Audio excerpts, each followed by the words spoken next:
transmission. You are the resistance.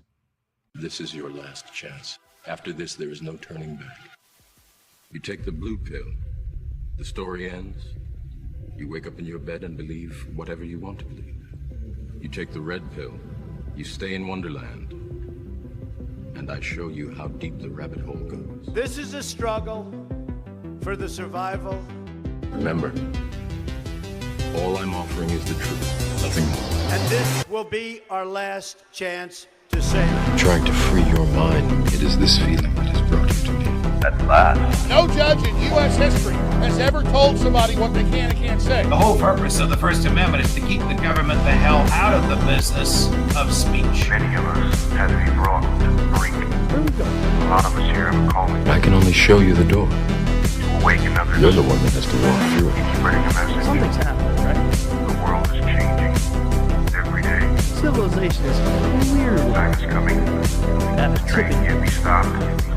It's already here.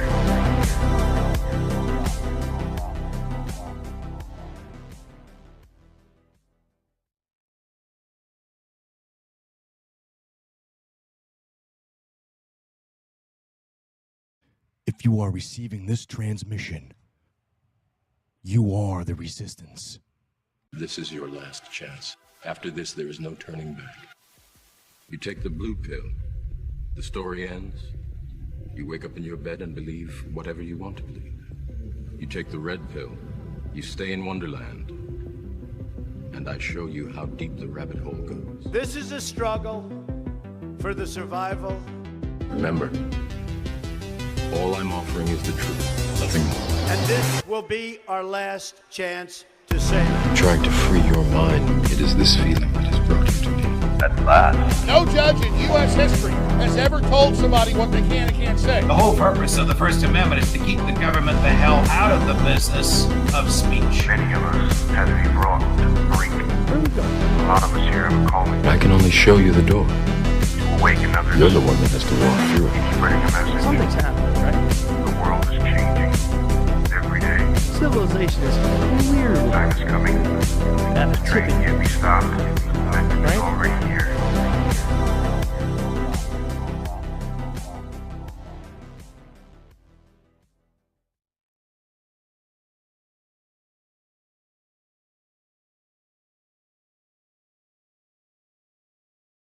If you are receiving this transmission, you are the resistance. This is your last chance. After this, there is no turning back. You take the blue pill. The story ends. You wake up in your bed and believe whatever you want to believe. You take the red pill. You stay in Wonderland. And I show you how deep the rabbit hole goes. This is a struggle for the survival. Remember, all I'm offering is the truth, nothing more. And this will be our last chance to say. Trying to free your mind. It is this feeling that has brought you to me. At last. No judge in U.S. history has ever told somebody what they can and can't say. The whole purpose of the First Amendment is to keep the government the hell out of the business of speech. Many of us had to be brought to the brink. A lot of us here have calling. I can only show you the door. To awaken others. You're the one that has to walk through it. Spreading a message. Something's happening, right? The world is changing every day. Civilization is weird. Time is coming. That The train can't be stopped. It's already here.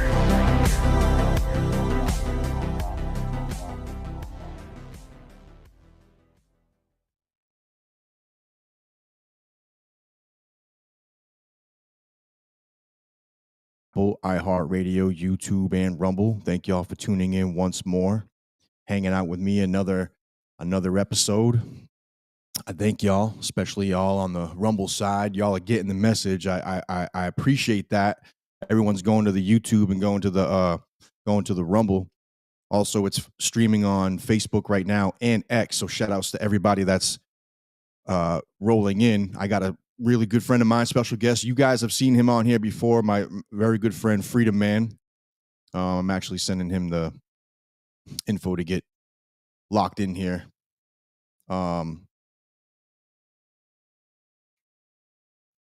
Just so he can start logging in. But yeah, We got a lot of topics that we're talking about tonight, ladies and gentlemen. We're talking about some Tylenol. We're talking about some Trump Tylenol and how everyone's been flipping out about that. I know that's a psyop in its own self, but there is some credibility behind it because Harvard did a study about Tylenol aiding towards autism, right? But we know out there, everybody, all the truth is out there. We know that the vaccines have prior to COVID, vaccines have been found to be aiding towards autism, aiding towards other ailments, so on and so forth. I mean, there's a history with not smallpox, polio. When the polio disease was out and they were figuring out a vaccine, it was killing more people than it was killing more children rather than it was actually saving.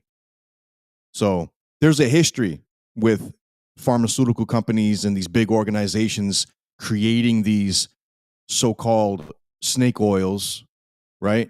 And it causing more harm than it's actually trying to prevent.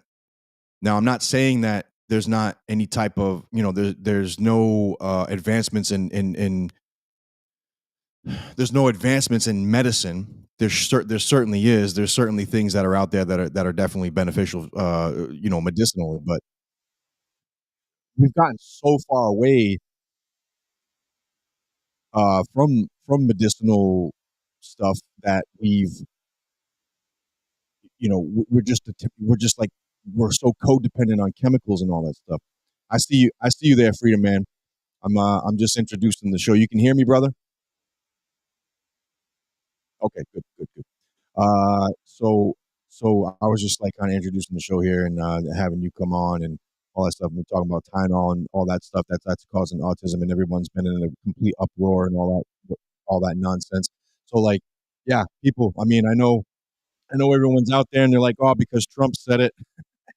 Trump said it, so I got to down an entire vial of Tylenol while I'm pregnant, and then that's going to be my virtue signaling statement.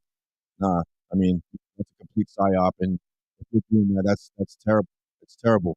Uh, but the only thing is the problem that I do have with Trump with that is that he did not.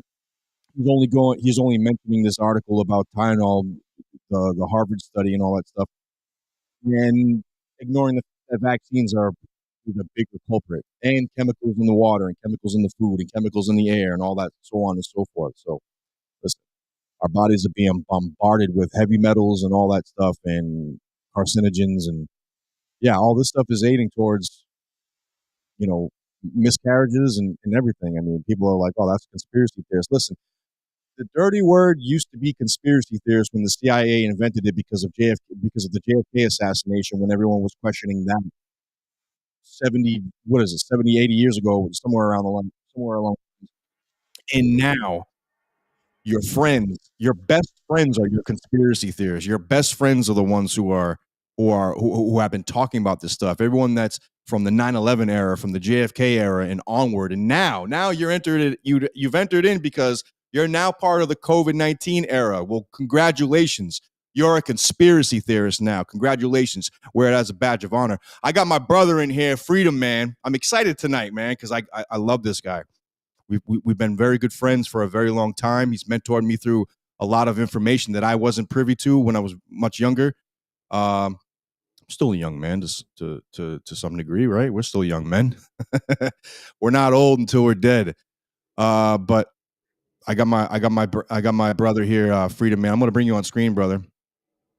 I know you were supposed to be here in studio, but there's just been a lot of things going on this week. I'm definitely going to have you in as soon as we schedule another one with you. But brother, it's good to see you. I appreciate you for coming on. I appreciate everybody for tuning in. Once again, the True Perspective on Spotify, Apple, iHeartRadio, YouTube, and Rumble, streaming right now on Facebook, YouTube, X, Rumble.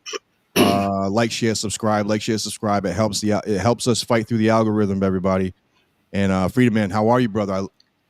Good to see you. I'm doing good. Can you hear me all right? I can hear you good. Yeah? Really good? Oh, yeah, I can hear you good. Yeah, I can hear you loud and clear. I don't have to yell.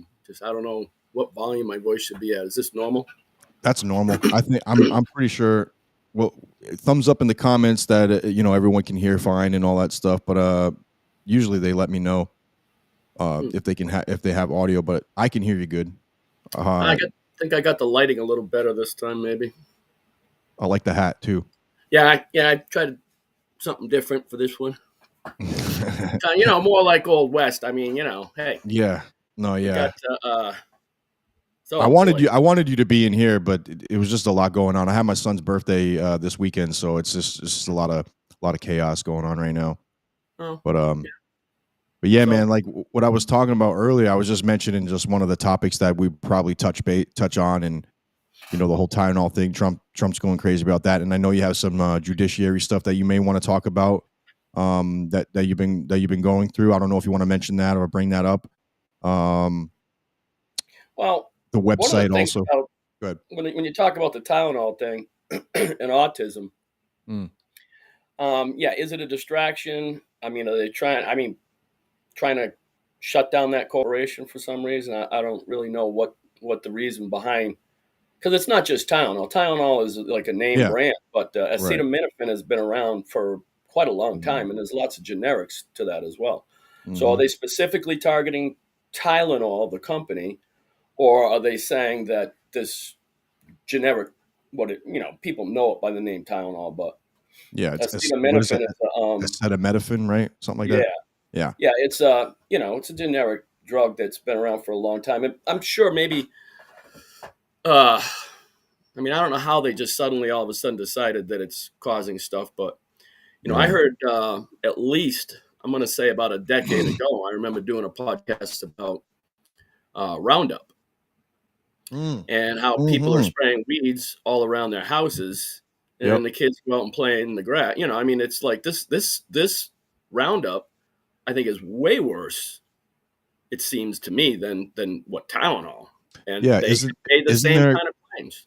I forgot the name. I'll try and look it up as you're talking. I think there's a chemical, and it's almost like it's actually hard for the human body to pass it. Oh yeah, you're not getting rid of it. It doesn't go Right. away. And the problem is it's made by the same company that made Agent Orange, which they used to defoliate the forests or the jungles in Vietnam during the Vietnam War. So this goes back to Glyphosate. yeah. Sorry. Well, Glyphosate is the primary chemical in there. Yeah, it's like a forever chemical. yeah. I think over like 90 something of the population, I think globally, I want to say I might be stretching that.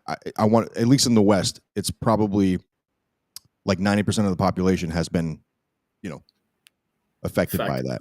Yeah. Or it's like in our blood. That and plastics. I mean, Well, this is the thing though. If a woman gets it into her body, which pretty much everybody's got it, they're finding it in meat. They're finding it in they're finding it in food products. Pretty much, it's everywhere because it doesn't. The half life on it, I guess, is just it's never going to leave in our time. right. And they're still using it. I mean, you go to Home Depot or Lowe's, and especially in the springtime when people are starting up, cleaning up their yards, doing the spring cleaning. This stuff is for sale all over the place by the millions of gallons of poison that's being spread all over everywhere. I mean, I think it's banned cities- in some countries, and I think Europe has banned it, but there's not. The U.S. just doesn't ban anything. Yeah. And Well, it's the same thing with high fructose corn syrup. High fructose corn syrup is a nasty chemical we should never put in our bodies. And foreign countries have just said, no, we're not going to, that's not for like food. We're not going virtually to have that. everything. Yeah. But the United States of America sells the stuff, and like half the products in the grocery store, if you don't look at the labels, which I have become accustomed to reading labels now, Yeah, me half too. the Yeah. stuff in the grocery store has got it in it. Mm-hmm. It's just another chemical that our bodies are really not designed to. Like dye. red dye, like RFK has been harping a lot on the red dye stuff, and he's, I don't know if he successfully has. I think he successfully had it to get it banned, but there was some argument with some of the companies that I think it shows up a lot in cereal or whatever, something like that. And like this, I can't remember the company, but there were some companies that had a discrepancy with this because it means that they would end up losing money. But it's the same companies that ship it over to like Canada, because Canada's banned it. They don't. A lot of their stuff, a lot of their products that they get similar products that we do, but they get the products that don't have a lot of these chemicals in them. Even buying formula from Canada is a lot safer than to buy it out here for babies. So it's like I was doing that during COVID. Matter of fact, one, because we were running out here, or it seemed that way. We weren't running out; it was just being withheld. But yeah, I mean the stuff that passes through the FDA, because isn't the FDA supposed to be the what is it? Food and Drug Administration, yeah. Food Drug Administration, right? Yeah. I was gonna say alcohol for some reason, but I'm thinking ATF. Alcohol, tobacco, and firearms. Yeah. Yeah. Funny how they group firearms with alcohol and tobacco. I Weird. Never could understand that one. That is weird. I never thought about that one. Doesn't make any sense on why they do that. But you'd think that the FDA would be stringent on what the hell these things are going. I mean, there's arsenic that's found in food. There's what is it? Not pneumonia, ammonia in certain food products that have been discovered, like chicken nuggets that go out to McDonald's, for instance, for an example. I don't know if they're doing that anymore. I doubt they've changed that. But that's been found. So like there's consistent chemicals, there's consistent all types of carcinogens. And then we have like just heavy metals that are just showing up, like aluminum. Why the hell is aluminum showing up in toothpaste or drinking water? Aluminum is like everywhere. I mean, if you look at so one of my big conspiracy things has always been the chemtrails, and people say, "Oh, you can't say chemtrails anymore. You can't even say that." Clouds. I can't say it. It's they'll come up with different names for it, Yeah. Weather modification, whatever. Yeah, they call it cloud seeding. They call it cloud seeding now. Cloud seeding. Cloud seeding and now it's called weather modification. Before, years ago, you would say, "Oh, they got the capability to modify the weather, to use it as a weapon, to weaponize the weather." And they were like, "You're a crazy conspiracy theorist. Wear your tinfoil hat." You know what I'm saying? Shout outs to Paul. Shout outs to PCs for that. They say, that was all a conspiracy theories that they could do weather modifications and cause war with it and all that stuff. And then it's not chemtrails, it's contrails, but now it's cloud seeding. Sorry, go ahead. Well, no, I mean, but the thing is, when they started doing soil samples to find out, what is this stuff that's falling out of the sky? I mean, they found that a lot of it was aluminum and a few other industrial type chemicals that we don't have any way to get rid of them. So let's just take them up in the sky and dump them, and nobody will really notice. Well, some people notice. I've been watching the skies for a long time, and when I was a child growing up, industrial. Sorry. No, because I clicked. I'm looking at one of the feeds, and I'm just making sure that I can share it to I had to turn off again. I had to turn off my Facebook because it was playing in the background, so it was giving a little delay. So like right now, I'm just totally in Rumble with you. I have another monitor up beside me here, which is a bigger size. So every now and then you see me looking over because I'm like, oh yeah, there we are.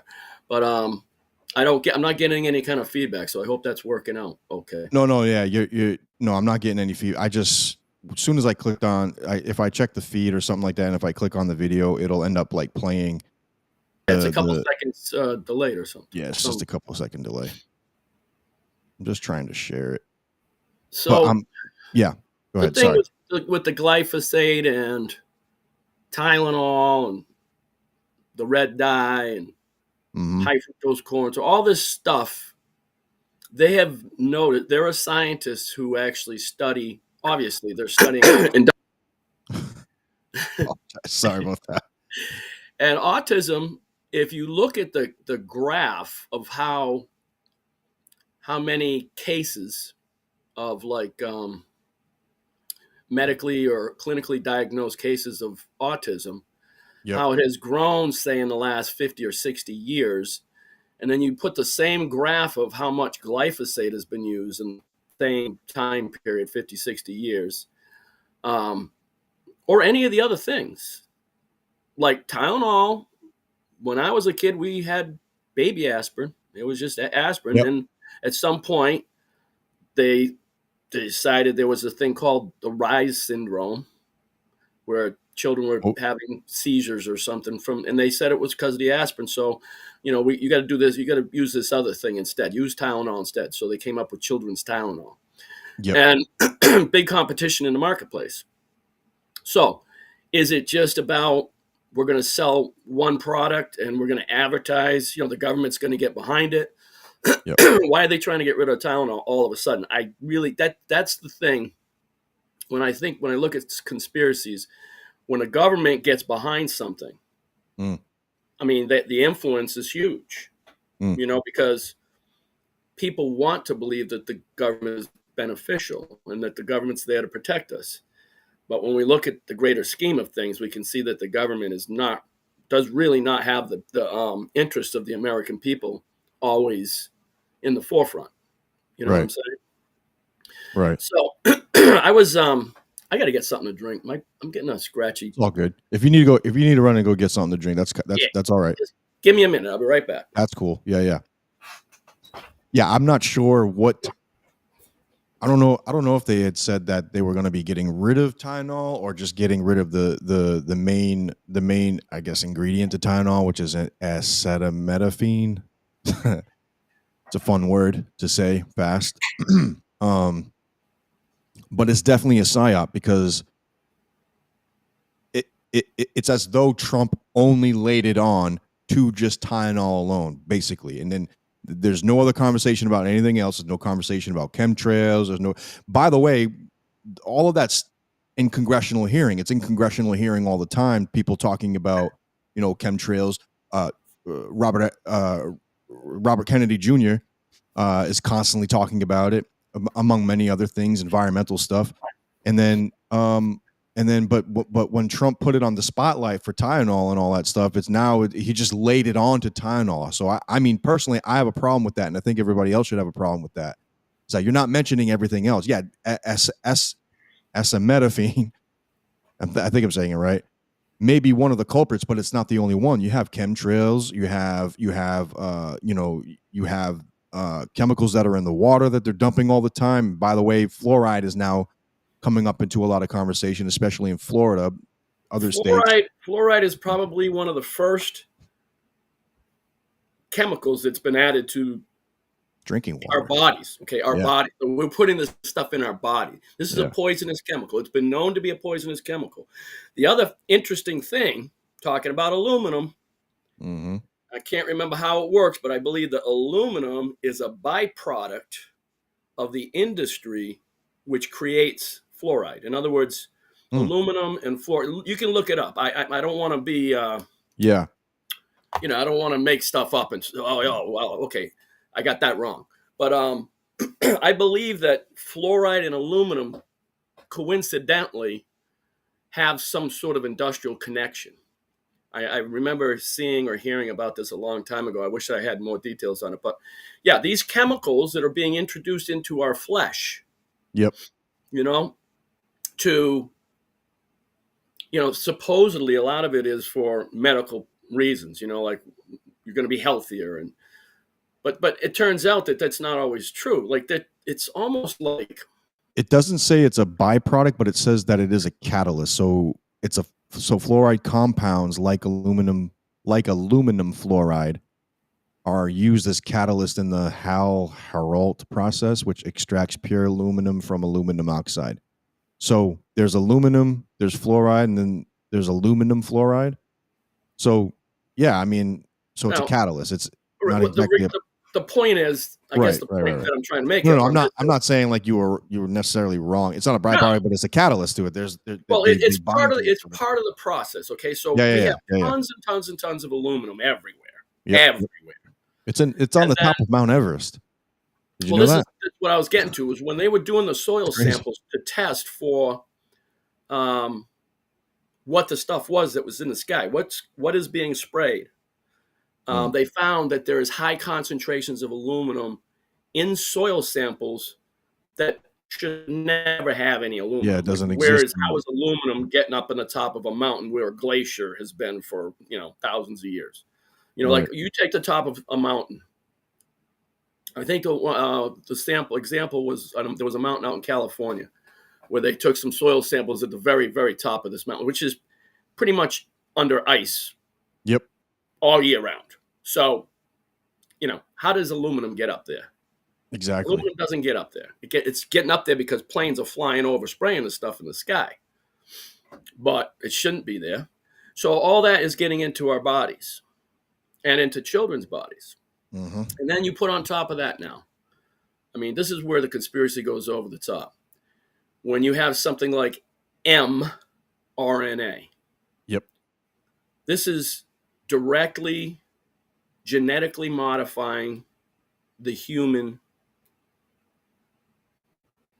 Gene. body. Yeah. Our genes are being modified. So the spike protein, I mean, this is pretty much old news for a lot of people by now. But I mean, isn't it interesting how now it's just starting to come out? Congress Yeah. is finally just starting to do something about it. And they're realizing, like real statistics, how many people died not from COVID, but from the vaccine, the so-called vaccine.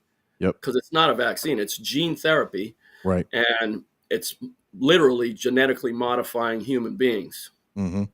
We don't have a clue what this is going to do to future generations. Mm-hmm.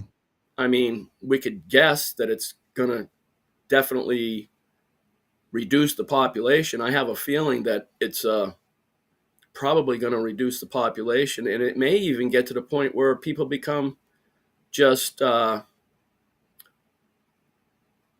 able to reproduce at all. Well, I mean, it's it interesting could that be an you extinction level event. right. It's interesting that you said that because during the actual peak of COVID and right when it started to drop off, like right when they started to scale it back, started opening everything back up and all that stuff, Canada, I'll see if I can bring it up, but I remember Canada was having an 80% increase of miscarriages. Like it just started to bloom out of nowhere once the vaccine was starting to be introduced to the public, and when people were starting to take it, the thing is that pregnant women were taking it either prior or during, and then there was like an 80% increase of miscarriages, and it didn't stop there. It was actually happening in Canada during COVID.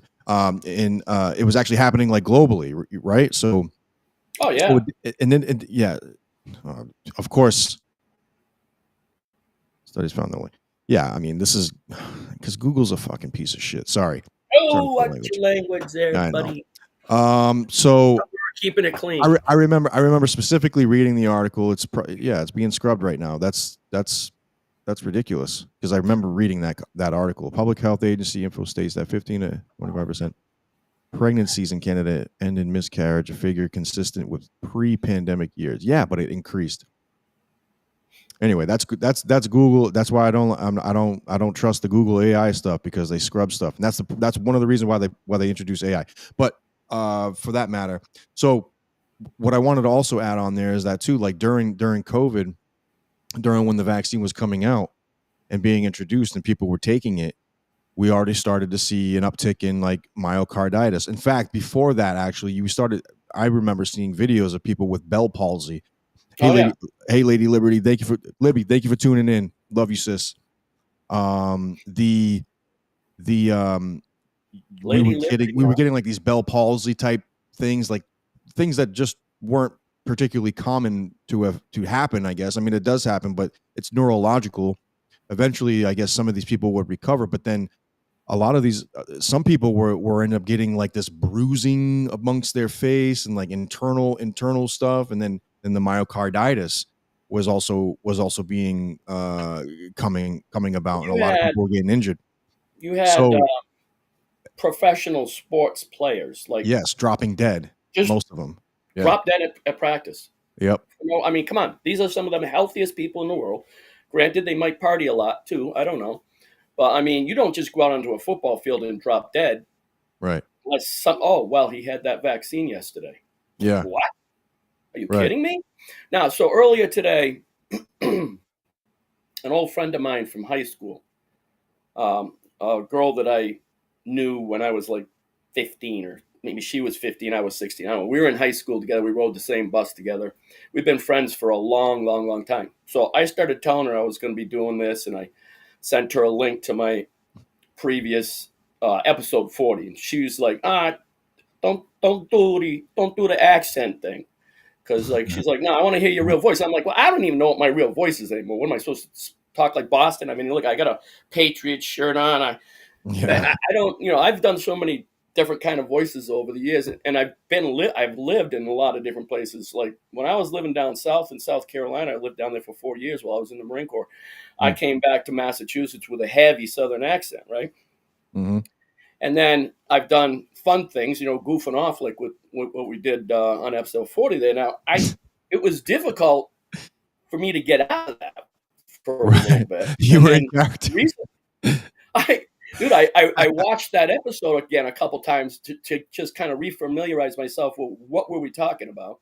And I Yeah. found myself waking up in the morning or even in the middle of the night, hearing myself with that Yeah. If heavy anyone sounding has voice. watched that episode, you got to watch that episode 40. It was probably probably one of my funniest episodes, but It it was was fun. because of Freedom Man. Anyway, uh, Freedom. Hey, by the way, in case you yeah. did watch it, Freedom Man is officially back from the gulag. Somehow made it out alive. Oh yeah, that's right. That was the story too. Yeah, yeah. We'll have Um, we'll have to dive into the lore again at some yeah. point. Well, I think Johanny went over there and intervened somehow Johanny. with the powers that be. Awesome. Yeah, I yeah. mean, so here's how it works in the gulag, just in case anybody doesn't know. Every day that you're there, you're required to play at least one game of Russian roulette, and then that's how the sentence is carried out. Yep. If you can go through 12 days, the survivor, of course, the other guy's blowing his brains out, but if you can get 12 in a row, they give you the option to get out of jail free. Mm. So, needless to say, I had to go through 12 of those to get out of there. That's why I got my That's why you got cowboy hat on now, yeah. the revolver. Mm. It's really, and whatever. Don't ever let someone talk you into using like a semi-automatic pistol to play Russian roulette, because you're automatically going to lose that one. You're automatically losing that fight. Yeah. Yeah. Anyway, got distracted there for a minute. Right, So, right. So anyways, this girl who I went to school with sends me a link to another Rumble video. Mm-hmm. So here I was, while I was waiting for you to come on here today, I was watching this other guy, and he's talking about apparently Donald Trump has signed an executive order just a few days ago, I guess. And it was really, really interesting. Yeah. But a little bit disturbing, because it basically is, well, and then, okay, so then after he signed that order, which we can bring the order up, Yeah, well, I'll get to it in a sec, but let me just okay. say something else. So a couple days after he signs the executive order, then a couple days later, he summons all of the generals and admirals, very high-ranking officers, like 800 of them, Yeah. to some place saw in that. Virginia for a big conference. Right. And It's unheard of too. yeah, that's pulling in commanders from all over the world to come to this thing. Mm-hmm. And basically militarize law enforcement here in America. Mm-hmm. I mean, this is a real slippery slope, in my opinion, because it isn't bad enough that you got corruption in law enforcement. You got corruption in the state governments, and you've got governors who literally just set the Constitution aside. Mm-hmm. If that ain't bad enough, now you've got the president of the United States pulling all the military back here, changing the name from the Department of Defense. Like, we're supposed to defend our nation. This is true. Mm-hmm. But now it's the Department of War. And if he's pulling them all home, That's right. He saying, did change the name, didn't yeah, he? we want to prevent war by changing the name to Department of Department of War, War. Mm. and we're going to now have war, what, on America, in the streets of America, because all these seasoned veterans now are going to be coming home, and they're basically now. I heard that some of them were almost forced to sign some kind of a document that says, you're going to go to war here in the streets. And Yeah. some of them said, no, we're not doing that. That's not Right. what. But I mean, the National Guard, I see this happening, and I don't really know where to, it's like I'm totally Well, I caught in mean, the middle. they've been building up to this for a long time, but prior to Trump being in office too. But now that we have with all the riots and stuff that were going on during his campaign, this was all being set up. I mean, the riots were already in the beginning stages during the Obama administration, right?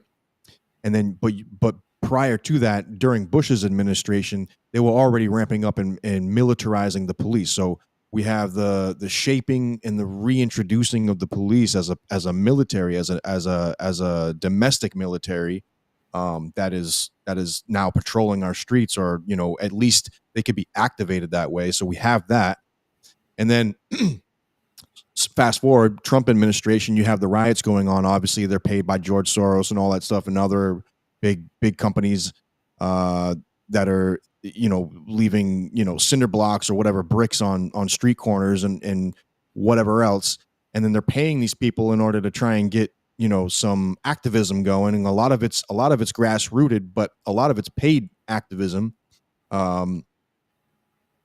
And now it gives the government the initiation, the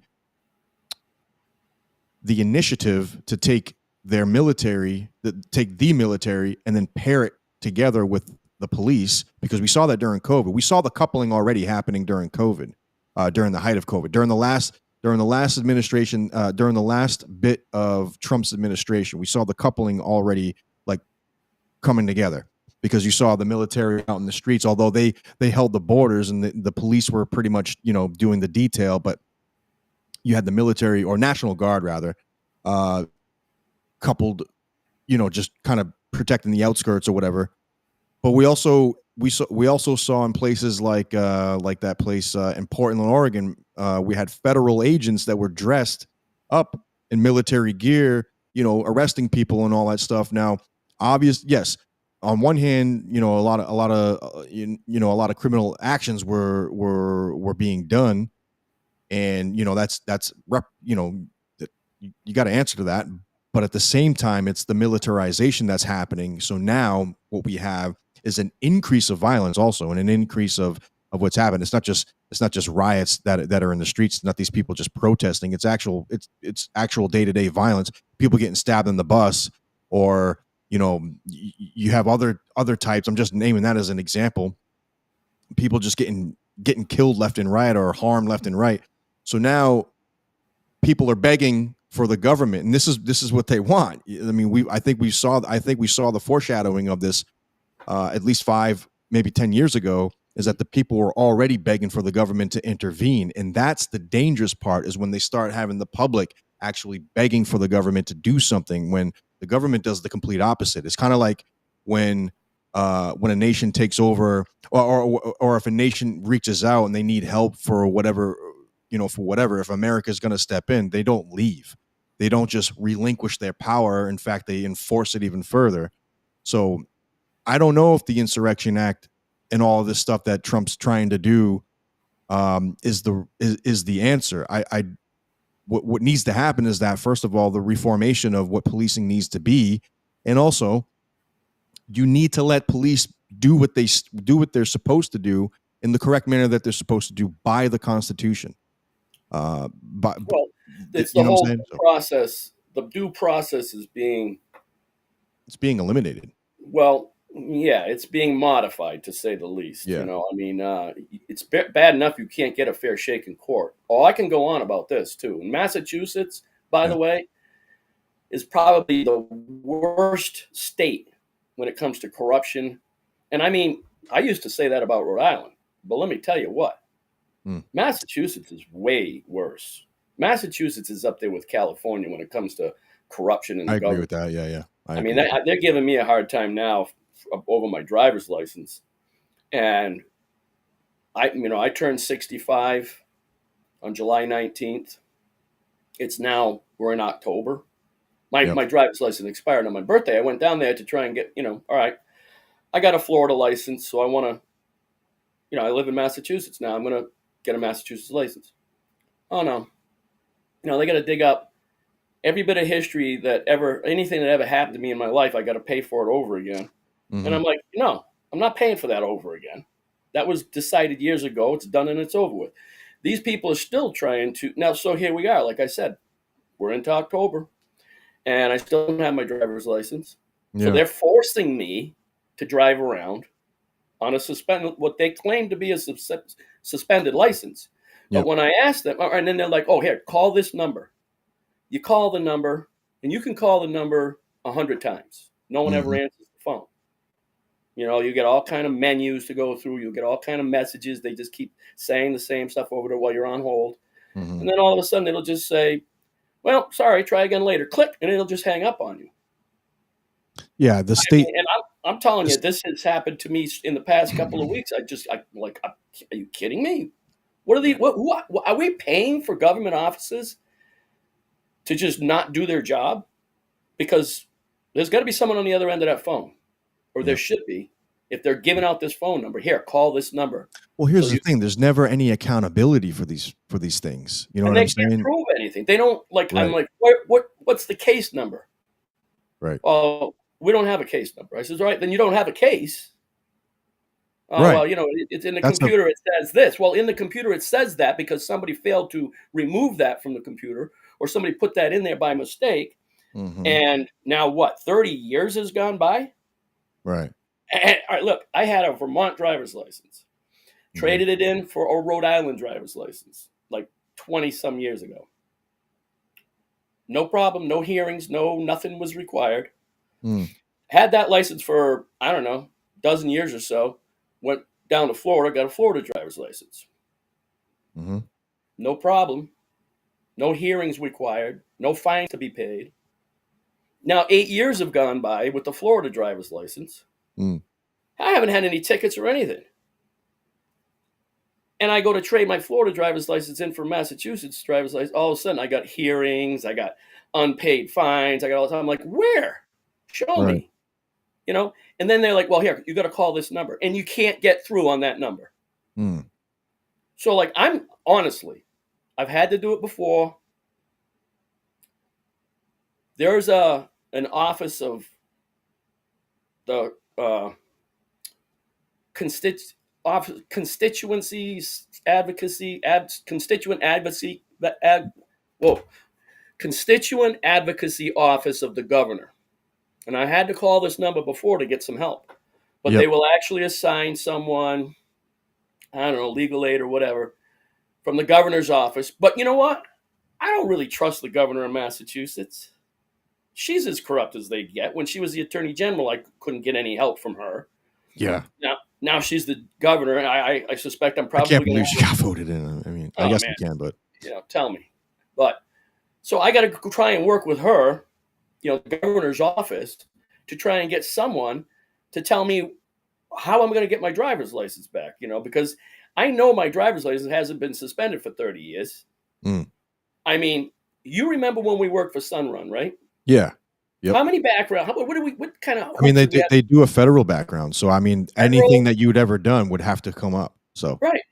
it's And in order kind to of weird. drive that company vehicle, you and I were in the same boat. We had to be able to pass that.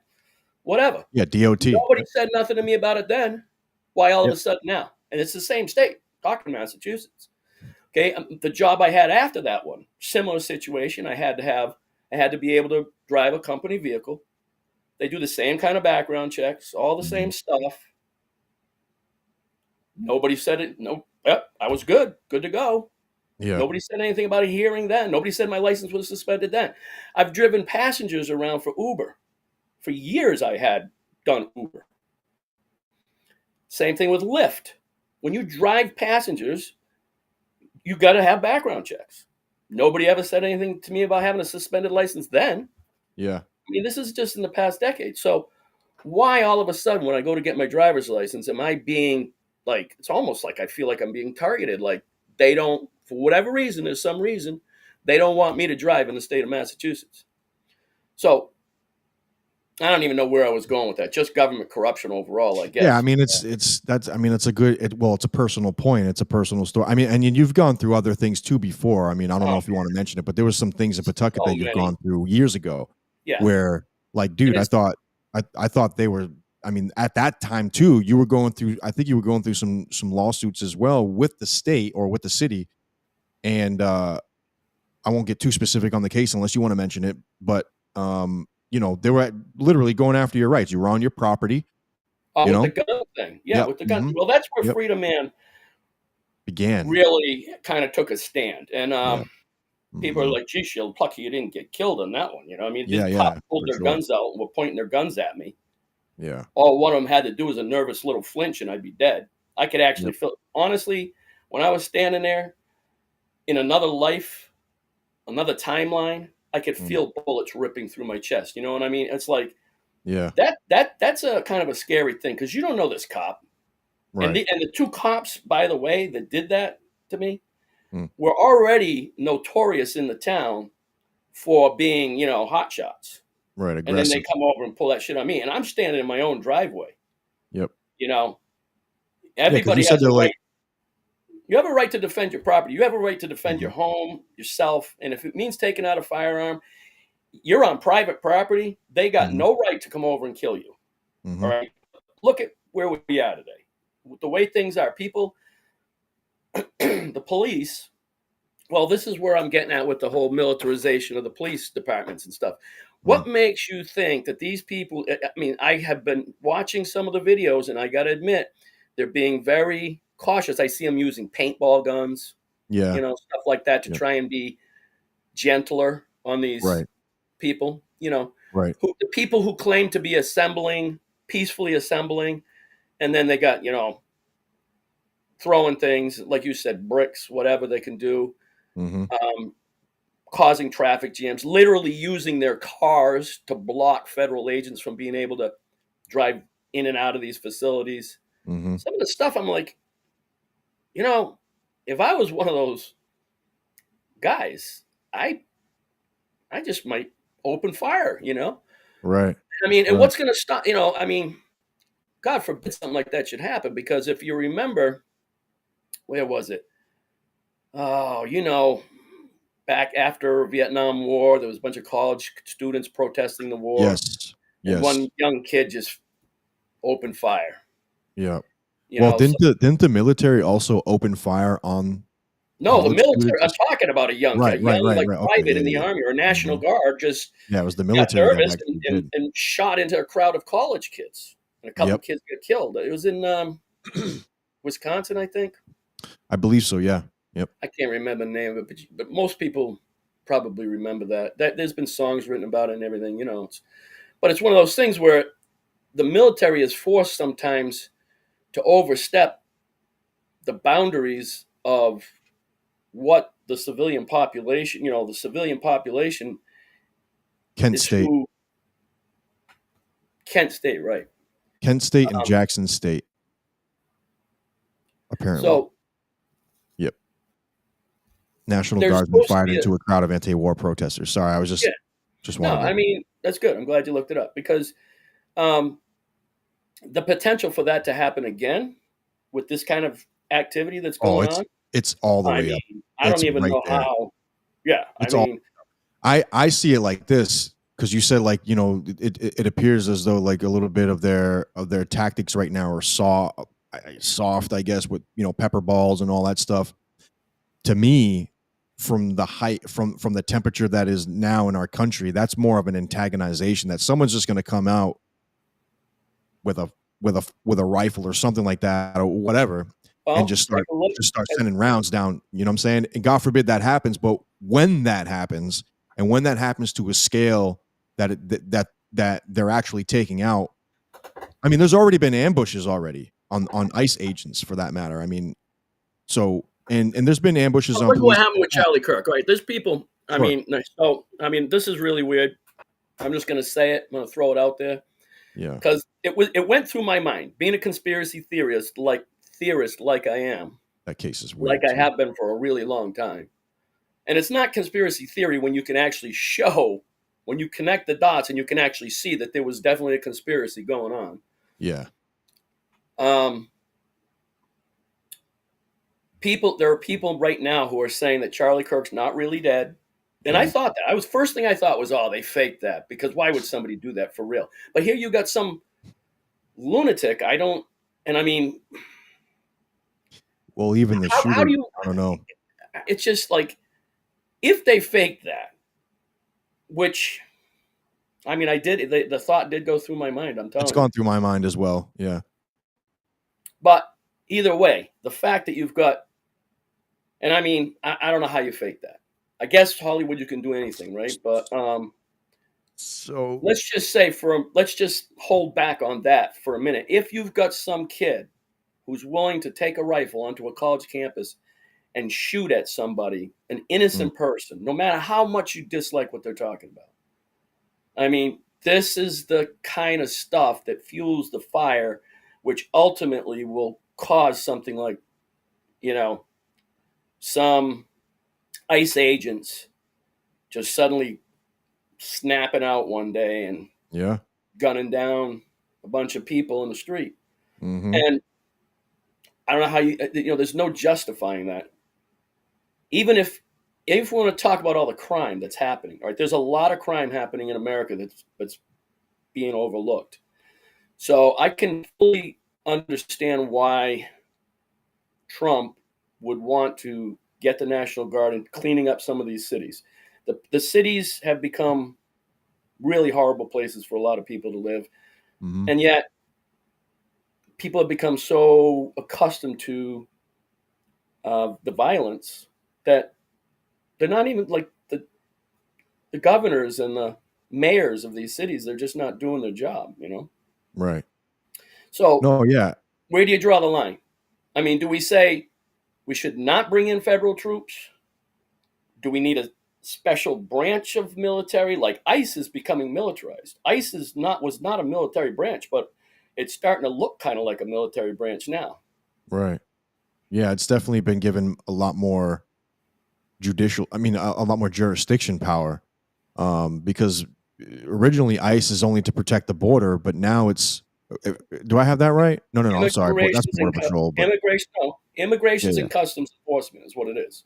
Yes. Immigration and Customs Enforcement, which is Border Patrol, right? It is essentially part of Border Patrol. Yeah. Essentially a part of it. But now it's branched out to where they're letting these guys go into, whole neighborhoods, going into shopping centers and going to people's jobs and all that stuff, acting like police for the most part. I guess, they are a branch of law enforcement if you want to look at it as, but like you said, they do look like they're more of a paramilitary policing subgroup that is just being, sent off to all these places to go and, do whatever, like supposedly arresting illegals and supposedly they're going after the ones who are actually criminals and all that stuff. But there's a whole mixture of things that where do you, so take my situation here. I'm being told that I can't, my license is suspended. They can't actually show me any real evidence. It just, somebody said it. Right. So what happens when somebody says, "Oh, that guy's an illegal," or he's harboring an illegal in his home, or he's threatening somebody with violence, or they could say anything. At this point, your neighbor could just say, "I don't like this guy. I'm going to get rid of him," and they could make up something, and just totally. Next thing you know, ICE is knocking your door down. It's a good point.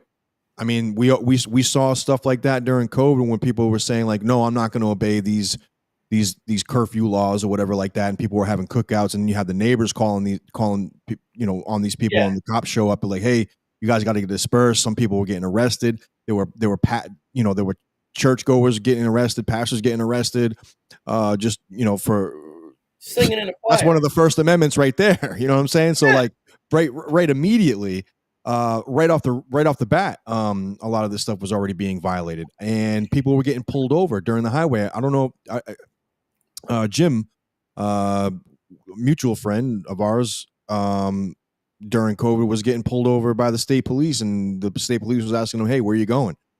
He's like, "I'm driving. I'm on my way to where I'm going. You don't need to put." But they're literally just pulling him over. It's like checkpoint stuff over on, like, like the areas where, like, the truck stops and all that stuff. Yeah. So like we saw it, and we see it. It's like you give them an inch, they take a mile. You know what I mean? Right, I that's want what I to mean. I want to find this document. So in that other video that I was watching that my friend had told me about, Yeah. they had this document. It's an executive order that Trump signed a couple days ago, a few Okay. days. I think it'd be a really great topic for conversation in this Sure. in this forum. If I Okay. can just find what I did with it, or if I can, maybe I can upload it to you somehow. Or actually, you know what? You or can just- Google it. Let me just find out what the name of it is. Hold on. Yeah, just let me know, and we'll pull it up. But yeah, like, these this country has definitely gone way beyond. I mean, it's expected. I think we were expecting it anyway, but it's gone into an area of danger and an area of uncertainty with everything that's been happening. You can couple all of this stuff with, like, the mass shootings, with the gang violence that's going on in certain cities, which in my opinion is coupled with school shootings. Even though people separate the conversation, I think they're both one and the same. It's both part of the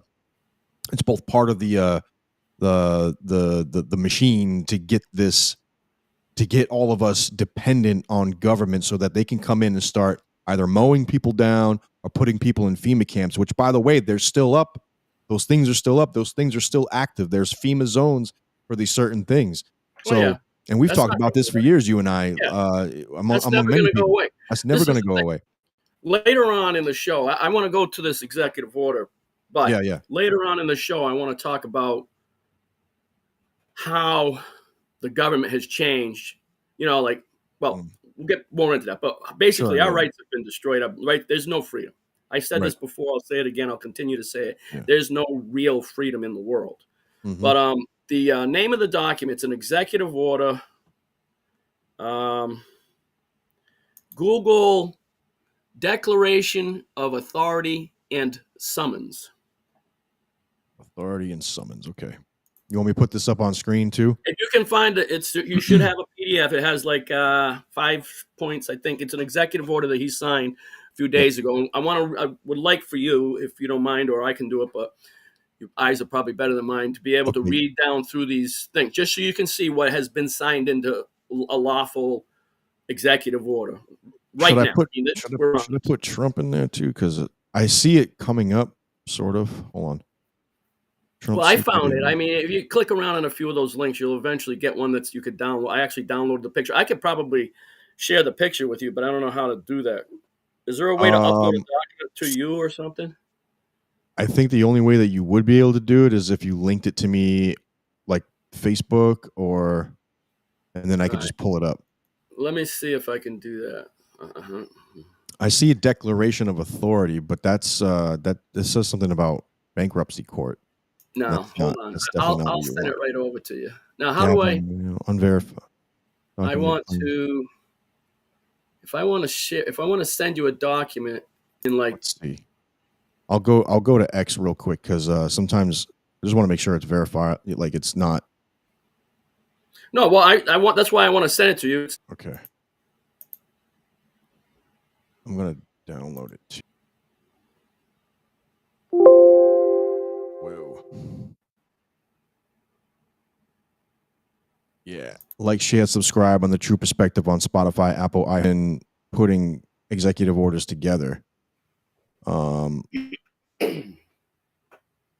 this one's let's big. see. Does this show up?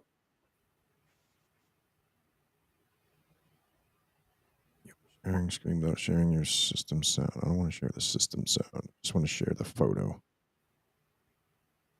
Share. Now, is that showing? Oh, no. Here we go. No. Add to scene.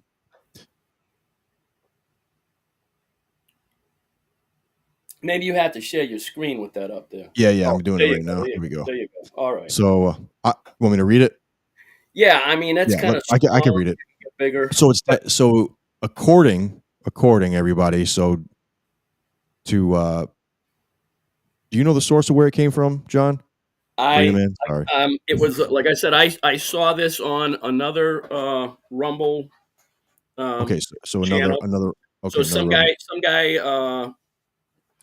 and a woman was have been talking about this. researching a lot of stuff. Now they were talking about this on another Rumble show. I was Okay, watching it earlier today, but I mean, when you look at this, I just don't know. Like anybody could probably fake this, right? sure. But if you actually Google this, you'll see there's quite a few people. A lot of places are putting this up It right is. now. It's all over X right now that I did see when I was looking it up. It's on a couple other websites too. But Yeah, but that doesn't mean it's real, so we don't know. But I mean, we can read it. We can read read it. it Let's because read it yeah. because So there's this some interesting wordings here. Though, if you look at the wordings, whoever wrote this was obviously trying to make a point, right. and then a couple days after he supposedly signs this document, and you'll see when you're reading it, he calls all. That's why they call it a summons, because he summons all of those generals and admirals to a place in Virginia to have a big meeting of All right. heads of military. So go ahead and read them. All right. So this is a declaration of authority and summons, and it says, by the authority vested in the President of the United States for America, as Commander in Chief, not of America, authority in the reordering of the nation's defense. This right is both inherent and incontestable. Number 3, summons to assembly. Therefore, by order of His Excellency of the Western Kingdom and President of the United States for America, all flag officers are hereby summoned to Virginia on September 30th, 2025. This assembly shall formally recognize and reaffirm allegiance to the Constitutional Republic of the United States of America. Number 4, restoration of sovereignty. Upon this recognition, all military outposts and operations abroad that were established under British Commonwealth or foreign dominion shall be lawfully closed or transferred, securing America's independence in full. Number 5, binding duty. This order is issued in fulfillment of the President's sacred duty to uphold the Constitution, protect the people, and preserve the sovereignty of the Republic. All officers are bound by oath, honor, and law to obey. And apparently it's signed by President Trump, if that's an official document, too. Interesting. That's interesting. Yeah. So, is it real? Yeah. And then I what don't know. happens? What happens a couple days ago? Yeah, they were all meeting, weren't they? They had Not a too big long ago. meeting. They had and a really big meeting. I watched that meeting.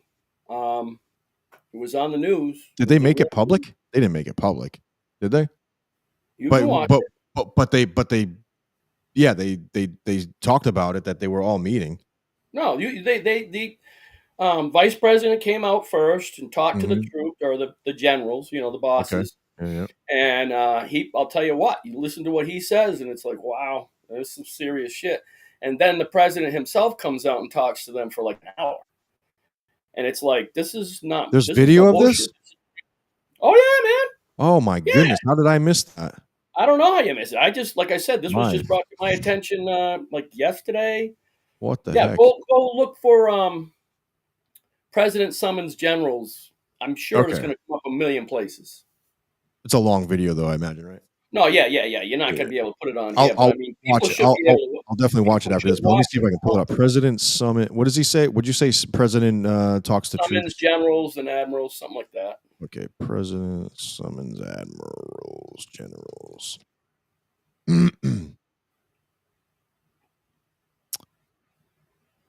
Yeah.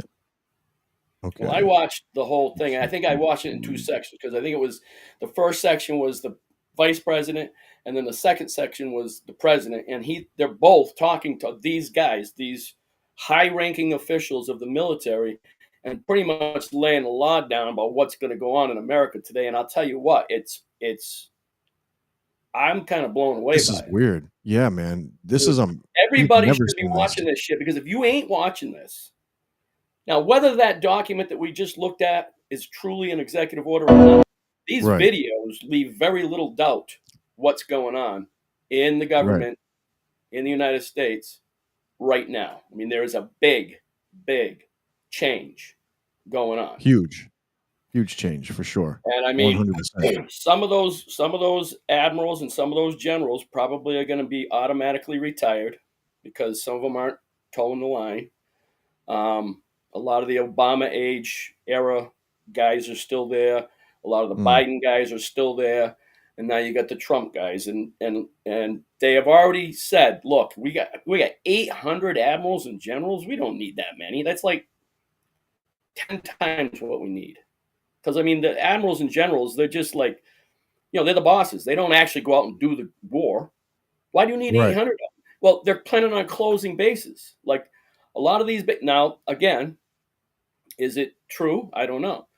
But if you watch the video and you look at that executive order, Oh yeah, and you Peter try to Hegseth connect the too. dots, Peter yeah, Hegseth, I think he's Department of Defense, I Department of War. believe. Yeah, Department of Department of War, War. right? I mean, Yeah, there's some this big is pieces what's going. I mean, happening. and you look at this, it's like, okay, it used to be called the Department of War way back in the Declaration of Independence and when the Constitution was first written. And let's not forget the Articles of Confederation. And this is what I want to go into a little bit later, if we got time. But during the early stages of American history, it was the Department of War, and for good Yeah, reason, because we had a war with we Great had war Britain going going on. on that was Hmm. just undeniable. I mean, you can't. What are you going to do? It's the Department of War because we're at war, and then it goes through, you know, 300 years. They decide, well, calling it the Department of War, that's a little harsh. Let's just change it to the Department of Defense. All Right. right. It's okay with me. I don't mind. As long as you defend my country, you defend me, defend my home, defend my rights. I'm okay with that. Now, because of what's going on in the world and what's going on in America, Mm. we're going to be back to calling it the Department of War. And we're Mm. going to be mobilizing military in the streets of America. Hmm. Hey, So, go ahead. with all of this going on, have you also heard about the digital ID stuff that's going on in the UK? So far, there's been a massive pushback, rightfully so. But it, right now, in their version of I guess the Senate or whatever, their version Parliament, the digital ID is up for being implemented as though like into law. So Well, people would have it's like a pretty certain much amount of time in order to get on board with that. So it's the digital ID. Yeah. it's already here in America. Yeah. Yeah. I believe it was May 5th of this year, somewhere around there. Hmm. They made it. You can't get on an airplane and fly without a real ID, or Right. or your Right. passport, which is essentially is a real ID. Right. So But Massachusetts. So here I'm in they the middle want of trying to. digital. Now they want it digital. They want it all digital a bit. What? So they're going to Digital put a based. chip in your hand or something? Well, so Sweden, I believe, or is it Sweden? I think it's Sweden. They've already started. I mean, they've been doing this across the planet for multiple other reasons, putting chips in people Yeah, for like access to information. But RFID chips. Yeah. yeah, so Sweden, I believe just started doing it maybe within this past month, putting the chip in their hands and stuff like that. So Bible prophecy starting to happen. I You know know. what I mean? So I know. And I mean, I've literally seen at some stores. I've gone to some stores and they have this thing now where it says just pay yep, with your hand. Like you yep, could just, just and your hand will pay your yep, bill at the yep. at the It register. all some of it's I mean, some of it started with like putting your what do you call it, your fingerprints. You know what I'm saying? Like your thumbprint or something like that. That was like some of the beginning stages, and then your face, and then your Yeah, retina eye. ID. Yeah, the retina. Yes, and then now it's like, okay, let's put a chip in you, and next is going to be a freaking QR code on your head or something like that. And the real problem with this is it gives the government the ability to track everything that you do financially. And if you don't do what they want you to do when they say to do it, yeah, it's a switch, Turn it man. off. They can switch you off. Turn it off. And it's Turn like his funds off. it's like how I feel about the driver's license right now. When I go down to the registry, they're offering you can get a real ID driver's license, or you can get just the regular standard driver's license. They cost the same. But wouldn't you want to have a real ID so you can get on an airplane and fly somewhere? I'm like, no, I already Right. got a passport for that. I don't need it. And I don't really care. They Right. want you to have more documentation. They want you to present more documentation to get this thing. And Well, I'm like, these things also have like trackers in them too of now. course they Like do. it's you know what I'm Of saying? course they do. It is a digital ID. It's going to have a chip in it, just like the credit cards. All the credit cards got chips in them now. You know, Yeah. Yep. if you Oh don't, yeah, if for sure. Yeah, you yeah. don't The take one the you have to credit put you have to card, put they're the chips in and all that shut up. stuff. That's Yeah, why it's easier now. For in some cases, it's easier now for people to steal your financial information through on your credit card because yeah. it's like whatever. It's I don't know if it's radio signal, but it's something along the Yeah, lines of that. it's an RFID tag. Yeah, Yep. people are Yep. able to go Yep. around with a little device and just kind of wave that device over your pocket where your wallet is sitting and pick up all your digital information. And then they can use that to, you know, steal your money. Exactly. Steal, it happens a lot. And I mean, there's not a lot of people, you don't hear about it a lot, but I mean, it's definitely happening a lot. What's this? Mhm. I believe they take your fingerprints and face pictures. So That's if you that's have Alice. done Shout out to any, Alice. Thank you for tuning oh, in, Rebel Alice, Sis. yeah. Yep. So I bet She she said went I think what fingerprint. she said, I believe they take your fingerprints and face picture and search if you have done anything in Europe. Yeah. EU, it's the But I mean European they do Union. So, they do that mostly for anything now. I mean they do you can do like what is it called? You could do national and international. They do it anyway. But right. the thing is the I mean, difference facial now recognition is everywhere. with You that can in go any right. airport, there's facial recognition. As soon as you walk in there, and they're doing it with license plates now. You're driving down the street, Oh the yeah. cops got that license plate reader out there. Boom, they're pulling you over with they don't. You didn't even Oh do yeah. anything, but you find out that you did something 30 years ago. Like I'm finding out that they're telling me that they're trying to tell me that I have to go to a hearing Mm. because I have unpaid fines from 30 years ago. Now, all of a sudden, though, I got to go to this hearing. I have been driving the whole time. I've had multiple driver's licenses and multiple jobs where I had to have background checks, and none of them Mm. has given me this I need a hearing thing. Now, all of a sudden, I turned 65, and because I'm I'm retirement age, I'm not retired yet, but because I was in the military, they asked me, do you want to have the veteran seal whatever on your driver's license? And I'm like, yeah, I'll go for that. That sounds cool. So I got Yeah. to bring my DD 214 in to prove that I was in the Marine Corps 40 years ago. And I got all this paperwork and I'm all ready to go. And she takes the picture and sign here. And then all of a sudden, whoa, wait a minute. Oh, a flag just went off in the computer system. Yep. Yeah, And exactly. I'm Like like, what are you talking about? sorry, I'm just running down. I'm just writing down what we were talking about earlier about the summoning. I just want to make sure I look at that after. Yeah.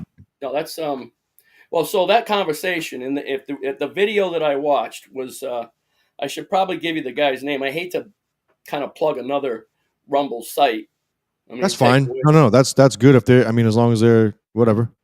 Well, it seemed like it seemed like a couple of nice people, the woman and a man doing basically just what you and I are doing, literally side by side faces like this. They were talking to Mhm. each other they showed that document and then they read down through each of the points like we just did, and Mm. then they started talking about another document that comes out around the same time. But this other document is like, so do you remember back in 2010 when the Guardians of the Free Republics made the Declaration of Independence circa 2010, sent it out to all the governors in the 50 states? I think so, yes. All right. Vaguely, but I do think I remember Well, we did this thing back the in grievances, 2009. right? Hmm? The grievances and all. That's They had a whole list of yes, grievances, just like the yes. original I do Declaration remember. of Independence. This. And Yes, we had 1,350 signatories. I remember. That was 27 men and women from each of the 50 states. Hmm. So 1,350 signatures on there with red thumbprint. Like we had to stick our thumb in red ink and put it on Mhm. our signature to prove that we are who we say we are. Mhm. And it got sent out to the 50 governors. And then all of a sudden, the FBI and I don't know, a bunch of different, men in black started coming out visiting everybody who put their signature on that document. Now, the way it stands now, just putting your signature on that document could make you considered some sort of a homeland security Right. terrorist or something. You know what I mean? Now, Right. and I'm telling you, this was no different than the letter that they have now. So there's a new letter that just came out, but they didn't send it to the governors. They sent it to all these military leaders because the military leaders now are being held responsible, much the same way that the governors were being held responsible back then. Mm. It's like if you're not going to do your job, just step down peacefully, go away, take your retirement, whatever, and then we'll find good men and women to replace you or put the people in power that really deserve to be there, who are actually protecting the American people. Right. And of course, upholding the Constitution, which there's a gray area there that I want to talk about. But, now I'm like, well, if I start talking about something, back in history, something that happened 300 years ago that people would say, well, that's a conspiracy theory. No, it isn't. I can prove this one. Right. But the United States of America was hijacked way back when. Nobody really knew about it. Congress swept it under the rug, but they were insurrectionists back then. Mhm. And nobody ever dares to mention that because of the way that the structure of our country is now. The Constitution is, you know, the main document upon which our government is founded. And it's so ingrained in the patriotic mindset that there's no way you're going to backpedal it. Like, you'd have all these oath keepers, literally guys who took an oath to the Constitution, myself included, who Mhm. would say, "No, we can't reverse that engine. That engine's been running full steam for so long. If we were to try and reverse it now, the entire structure of our country would just collapse, totally collapse." And so it's like, how do you get people to look at history and see what actually has gotten us to where we are today? Because this ship has been off course as far as freedom is concerned, as far as our rights are concerned. I mean, I'm about freedom. And I can see where things got going in the wrong direction. And then the wars and Mhm. the conflict, internal and external, all around the world. You know, America is probably one of the safest places you can be, but not so safe so much anymore. Right. And when they start talking about impeding our rights to be free, men and women, on this land that we call America, I mean, what is the meaning of freedom?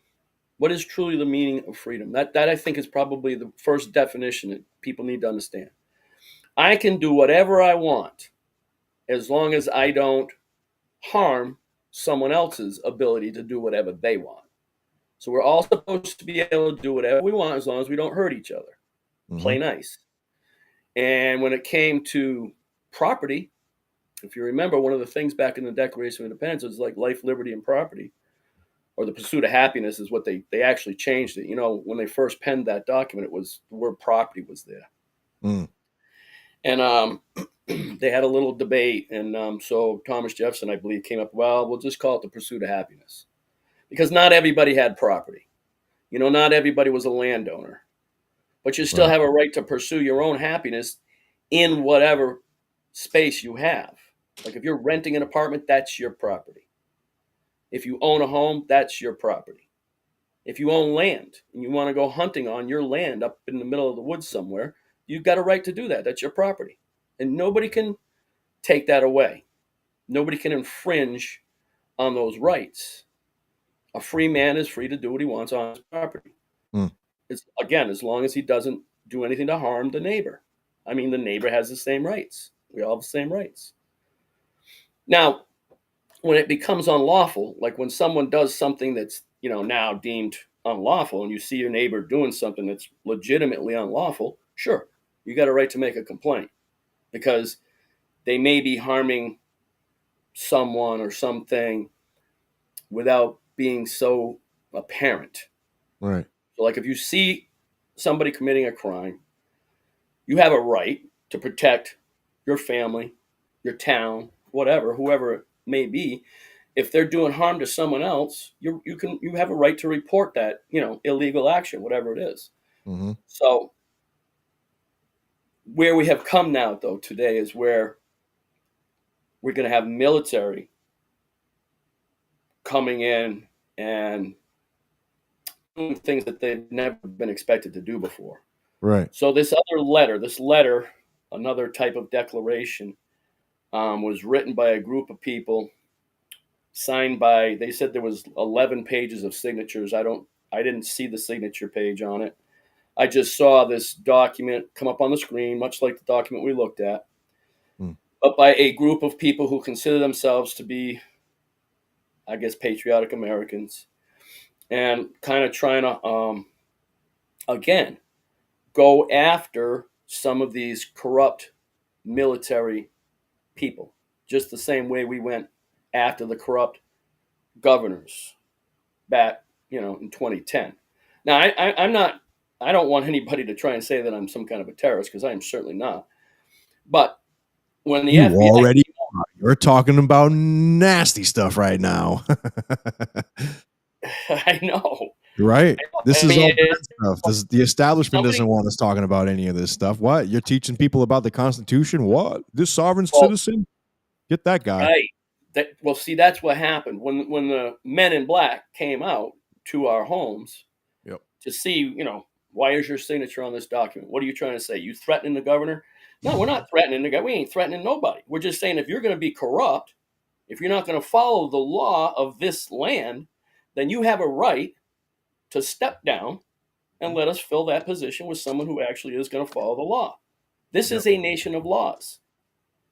People don't understand the difference between a democracy and a republic. Democracy is essentially mob rules. You go out there and get as many votes as you can, and whoever gets the most votes wins. That's a mob. Mm-hmm.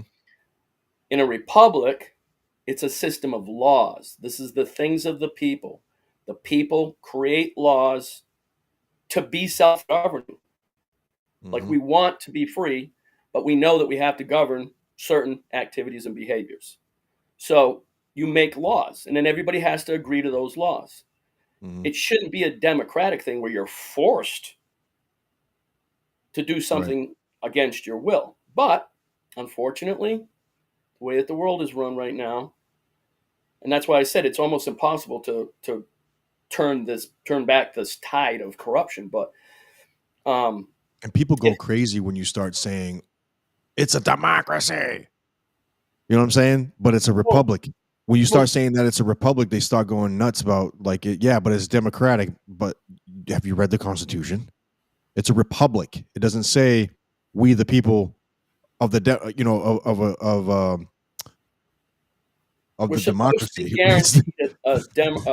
We're supposed to be guaranteed a Republican form of government, Right. which means that each state has a set of laws, and then the federal government, which is not really supposed to be overseeing the states, but again has overstepped boundaries in a lot of ways. And the federal government says, supremacy clause says we're the boss over all of you states. Mm-hmm. That's not how it started out. No. Each state of the 13 colonies. Once that genie's out of the bottle, it's How do you go back? You can't. It's like almost impossible to backpedal. It's been so deeply ingrained now. But look at how like when our right to bear arms, for that matter, everything's like a taxable license now for some states, where you have to have a concealed carry in order to conceal carry, and you need that in order to actually carry legally according to state and according to federal law.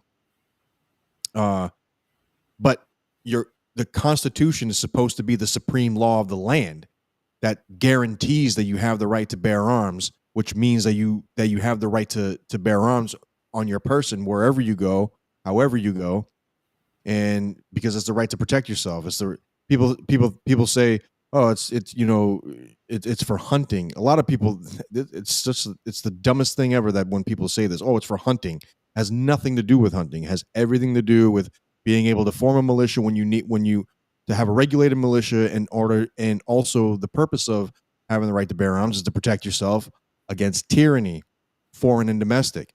Um, it's so now you have laws that go into place for some states where they say like they have to now make a law for constitutional carry. I'm not I'm not against necessarily constitutional carry, but we don't need the law that reaffirms the Constitution, our constitutional right. The Constitution says that we have the right. It's a legitimate document that the forefathers had created in order to make sure Well, that we had this that. is this It's a is God-given so right, by the way. Not it's not man well. doesn't give us that right. It's a God-given right. But go ahead. There's a lot of controversy around that topic, and Yeah, I know. because the Bill of Rights Yeah. was added on to the Constitution because people were like, well, wait a minute, we're giving way too much power to this federal government Mhm. that's going to be overseeing our state government. Like, if you live in Rhode Island, the governor of Rhode Island is your president, Right.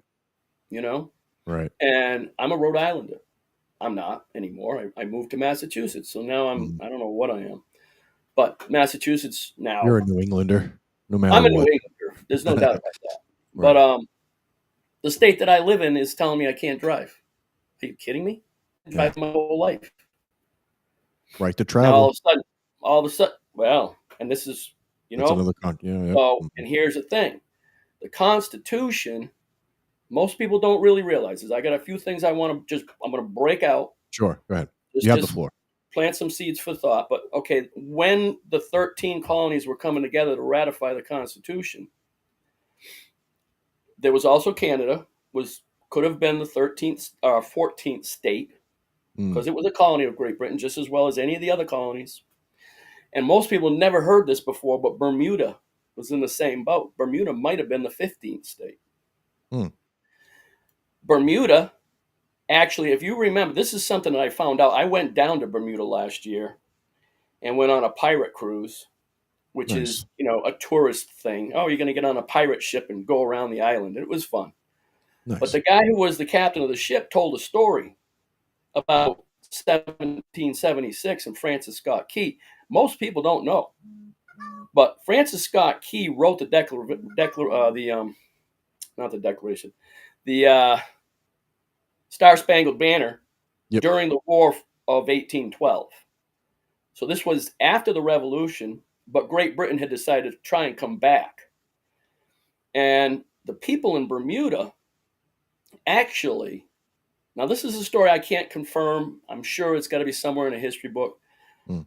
But the people of Bermuda found out what was going on up here in the States and said, we're going to go and support the colonies, which were only just new states at the time. 1812, got to remember, Mm. that's probably 30, 40 years after the Declaration of Independence. All of a sudden, we're in war again with Great Britain again. Right. So the people down in Bermuda, there was a huge British fort that's still there. It's like a museum, but the fort is still there. The people of Bermuda went in there, got all the gunpowder, bullets, lead, whatever they could find out of that armory, and brought it up to the coast, I believe off South Carolina. And that's where Francis Scott Key witnessed, I believe it was Mm. Fort Sumter. It's been so long since I've looked at all the details on this. So if I'm doing it wrong, but you get the drift. Mm-hmm. He saw what was going on and how Great Britain was just pounding the hell out of the colonies, well, the Mm-hmm. young states at the time. So Bermuda actually helped, but then when it came time to join, you can be a state here in the United States. They said no. Obviously they had a British fort there on the island, so they couldn't. Great Britain had them locked down. They Right. couldn't. I mean, maybe they could have, but they would have had to fight their own little war, most likely. And the same was offered to Canada. Canada, do you want to come and be a part of the United States? And Canada at that time was probably oppressed heavily by the king. and couldn't make that decision. They weren't willing to fight for their freedom at that point in time. Now we see Canada in a different situation where financially, Trump's actually offering them. And I think it's a real offer on the table. Hey, you can be part of the United States Yeah, right. instead of That's being. I wonder. Yeah, I wonder. I wonder if that's been secretly in conversation about doing that. I'm not even sure how that would actually. I mean, they do want the whole American Union thing where it's Mexico. I think it would be Mexico, South America, and North Well, America, Mexico, the United Canada. States, and Canada have already got a treaty going on that goes back to, I believe, Obama's time, Right. where and I think Trump actually kind of tried to reverse it. I'm not sure the details on that, but yeah, the Right. North American Union, I think they call it, or something like that. Yeah, because you have the European Union, North American Union, then you have Africa Command. It's all a conglomerate of consolidation of power, which is what they really want to do. And also with mentioning Trump too, and I know we're kind of going off of into the modern era right now, is that the Abraham Accords is supposed to be becoming the Abraham Shield, I believe it's called, which is basically a revamping of the Abraham Accords. So where it unifies the Middle East. On the surface, it sounds good that would be a good thing, but world governments, when they get together and they start doing this stuff, there's always an ulterior motive. It's never in the best interest of the people by any stretch of the imagination. We know that. I mean, if you're just now trying to learn, if you're naive to that, find a friend that knows a lot about this stuff so that you can get more privy to it and start doing some reading and research, because none of these world governments have the best interest. Not even Israel has the best interest of their own people. Okay. Everyone that's not in the government, not in the big club, they don't have the best interest globally at all. It's all a conglomerate of consolidation of power, and it's leading towards one singular path. And then we might see some infighting amongst all that. Anyway, my point here is that all of these areas in the regions are this is what we're seeing is the new world order chess pieces. It's almost there. I mean, it's pretty much there. I mean, if you saw the whole world as when we saw COVID, it's there. it's we're just but the people push back. Don't get me wrong. It's not that we're powerless. We've pushed back quite a bit. A lot of people didn't get that vaccine. I know we're going off from kind of mixing around what you were talking about here, Freedom Man. But well, no, it's so because it all connects. It all connects. All the dots have got to be connected, yeah. And eventually you start to see the big picture. The biggest problem that I have with the Abraham Accords is they're basically using that as an excuse to toss out the 10 Commandments. They are literally changing the 10 Commandments into that Abraham covenant accord, whatever you want to call it. Interesting. No, take a good look at it. I didn't even think of that. First commandment puts God squarely in focus. Yeah. But you're not going to see that with the Abraham Accords. Very interesting. Yeah. Take a look at that. I will. I'm going to take a look at that again. Yeah, I will. And again, like you said, this is a way. Oh yeah, they're going to replace the 10 Commandments with whatever these Abraham Accord. Right. They got them numbered, just like there's going to be a set of rules that you're going to have to follow. Right. And they make up the rules. But yep. I got a video to show in a moment too. I wanted to show you something about Netanyahu, but go ahead with continue with your point. That in the end times, in Revelation, okay? Like, I'm not going to try and make a big Bible study out of this, but, I'm studying the Bible for a long time. Nice. And in the end times, there's going to be a peacekeeper who comes and creates world peace, just before the tribulation. Because, like, halfway through that supposedly 7-year period, the whole world is at peace, and then, boom, the Antichrist just decides to break out World War III, okay? And this is the disturbing thing. about President Trump. And I don't know if he sees it yet.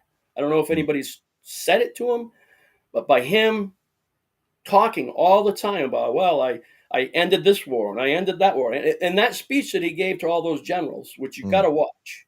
I'm gonna Just a watch couple it. days ago, he did this big speech, and he talks about, we've ended this war has been going on for 36 years. We ended this war was going on for 31 years. We ended this war, and we're making world peace is reality in our lifetimes. And when I hear that, not that I don't want peace, Right. but it's just such a slippery slope when you start talking about having one world order of peace. Peace. Yeah. Where It's eerily close to well, Revelation. and look at the Department of War. Think about this. The Department of War here in the United States has never been so powerful as it is today. The United States of America could crush any other country on the planet without any problem. Yep. So are we really in it for peace? Because, well, it's, peace through strength, they're saying. And I mean, I want so much to agree with that, but at the same time, we were warned that in the end, when it says peace, peace, there will be no peace. I can't remember the exact quotation, but I know you know what I'm talking about. And the United Nations motto used to be very similar to that. The Peace through strength. Yeah. it's the Or something along those lines. Yeah, I mean, and so what we're seeing happening and the militarization of our police forces, it's like we're gonna have peace, whether you like it or not. Yeah. We are gonna have peace, and if we have to kill, it don't matter how many we have to kill, because we got enough strength. And he tells those generals and those admirals, "I got your back. We're never gonna have a time in history again where you don't get the supplies that you need to do your job. But at the same time, I don't want you to do your job because I want peace." It's just so almost like it's almost like hypocrisy. Yeah. And the Bible warns us about that too. Right. Another thing too is another part of this so-called peace that they want, and also there's a new aspect of war that we see now. It's not entirely fought by just going into a nation and just completely decimating them necessarily, although that does happen, and it still happens. The big part of that war is the psychological part of it, is the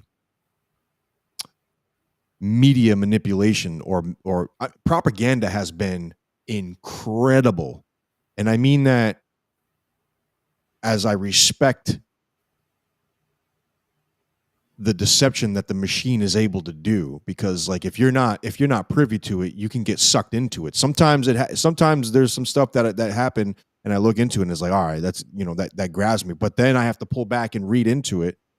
And I'm sure this is that you have to actually look at the details and like for instance, what you're saying about Trump. Yeah. There's a lot of weird things that he's signing. There's a lot of this is completely, by the way, it's completely different from his previous campaign, from his previous presidency. In a nutshell, in a sort of weird way. I mean, he did some strange things then, but this time around, I don't know if it's because it's just his last. He knows that he's not going to be president again. Although, if there is a war that happens to break out during the so-called peace, maybe there's one more big fight before the actual peace commences, the false peace. We could put it like that. If you read Revelations. The big part about this is the psychological warfare stuff, the media warfare that we're up against. We have AI that we have to face. We have this Project Bluebeam that we have to face. We have all of these other artifacts that are all digital, but at the same time, we're facing it out in the world as well. So, and children don't have a clue. If you correct, haven't lived on this planet for, I mean, what are you, 40? If you haven't been here for a while, don't rush me, man. I'll be 40. I'm saying though, December. Well, even at 40, you still, I mean, you're really young. You missed out a lot. I've seen 25 more years than you know, which is not a long, but it's a lot. I mean, when I was born back in 1960, we didn't have all kinds of technology. We didn't have, kids are literally walking around with a computer in their hand that is more powerful than anything we ever could have possibly imagined when I was a kid. When I was a kid, all that stuff was sci-fi, Yeah. When they were talking on the communicator in Star Trek, Scotty, beam me up. That stuff was so fake back then. Right. But yet it's totally real now. Yep. So the world has advanced so much in my lifetime. I can see the changes. People half my age only see half what I've seen. Kids that are in school right now, high school, they aren't seeing any of it. All they're seeing is the indoctrination that's being dumped on them by the school system, which is just completely lost its way as far as just educating the children with the things that they need to be able to live life. Instead, they're being indoctrinated into a way of thinking that goes against everything that's God. Yes. Everything. Everything that's It's moral. all anti-Christ. It's all anti-God. Morality is out the window. I mean, when you have children, like, all right, so when I was up in Vermont some years ago, I lived in a town called Springfield. The Springfield Middle School. So what is that? You're like 13 years old when you're in 8th grade? Something like that, yeah. They had 5 teen pregnancies in the middle school that year. 13-year-old girls walking around pregnant. And it was like they thought, I don't know, they thought it was cool. I don't even get, what 13-year-old girl would really want to be a mom at that young. You're still a kid. Right. You haven't even lived your life. So now you're stuck in how does that affect a child? I mean, the girl is a child. She's 13 years old. Yeah, it's children raising children. Yeah. So what does that do to our society? And what sort of morality? I mean, for a girl to think, I'm 12 years old. I want to get knocked up by the time I'm 13. What in the world what kind of society do we live in where that's acceptable? Right. And then you throw in all the other stuff that they got now. Yeah. Girls Pronouns, don't even transgenderism, all that stuff. Yeah. Girls and boys not being able to figure out what they are. Yep. It's just I really feel sorry for these young people. They're just so lost. They're so mixed up and disturbed. How are you ever going to have a normal life when that's how your life starts out? I wanna play a video of Netanyahu before we get sorry, before we get any further on. Damn, that was really loud. I think. Let's see. Yeah, it was a little loud. I don't know loud too. Before we get any further on that part of the I know. I'm not trying to change the subject. No, you're good. We're good. I mean, it's all connected anyway. It's all connected to each other. Every bit of it. It's just, every bit of it. It's crazy of how all of it's pretty much connected. It's wild, and what a time to be alive. Given the circumstances. But yeah. I want to play this video of Netanyahu talking about social media, and I don't want to give too much away because I want you and I want the viewers to hear this. By the way, shout out to everybody on the True Perspective on Spotify, Apple, iHeartRadio, YouTube, and Rumble. The TRU Perspective on Spotify, Apple, iHeartRadio, YouTube, and Rumble. That's a soundbite. Once if you're just tuning in right now, it's obviously your host True and good friend of mine, Freedom Man, and we've been talking for a while about a lot of things. But yeah, let me pull that video up of we've been Netanyahu. Actually going for over an hour and 47 minutes already. Yeah, man. Wow. You and I, when we get to talking, it just doesn't stop. I mean, it's good stuff. We got a ton of good material to talk about. So let me share this on screen. Make sure that people can see it. Hold on. Spotlight this. All right. So this is Netanyahu. He's gonna be talking about social media, and I'll just let y'all check this out. Influencers. Okay. He said, we talked about the woke right, and he said, I call it the woke Reich. That's a brilliant observation. The woke Reich, because these people, they're not any different from the woke left. I mean, they're insane. They're crazy. But they're actually meeting on some of the things.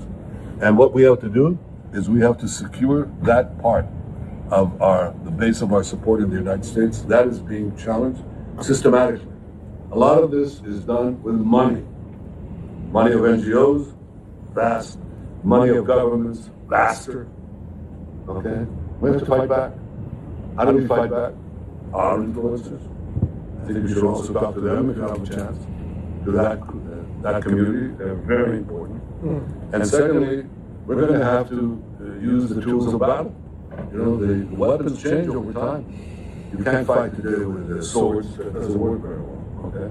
And you can't fight with cavalry. That doesn't work very well. And you have these new things, like drones, things like that. I won't get into that. But we have to fight with the weapons that apply to the battlefields in which we're engaged. And the most important ones are in social media. And the most important purchase that is going on right now is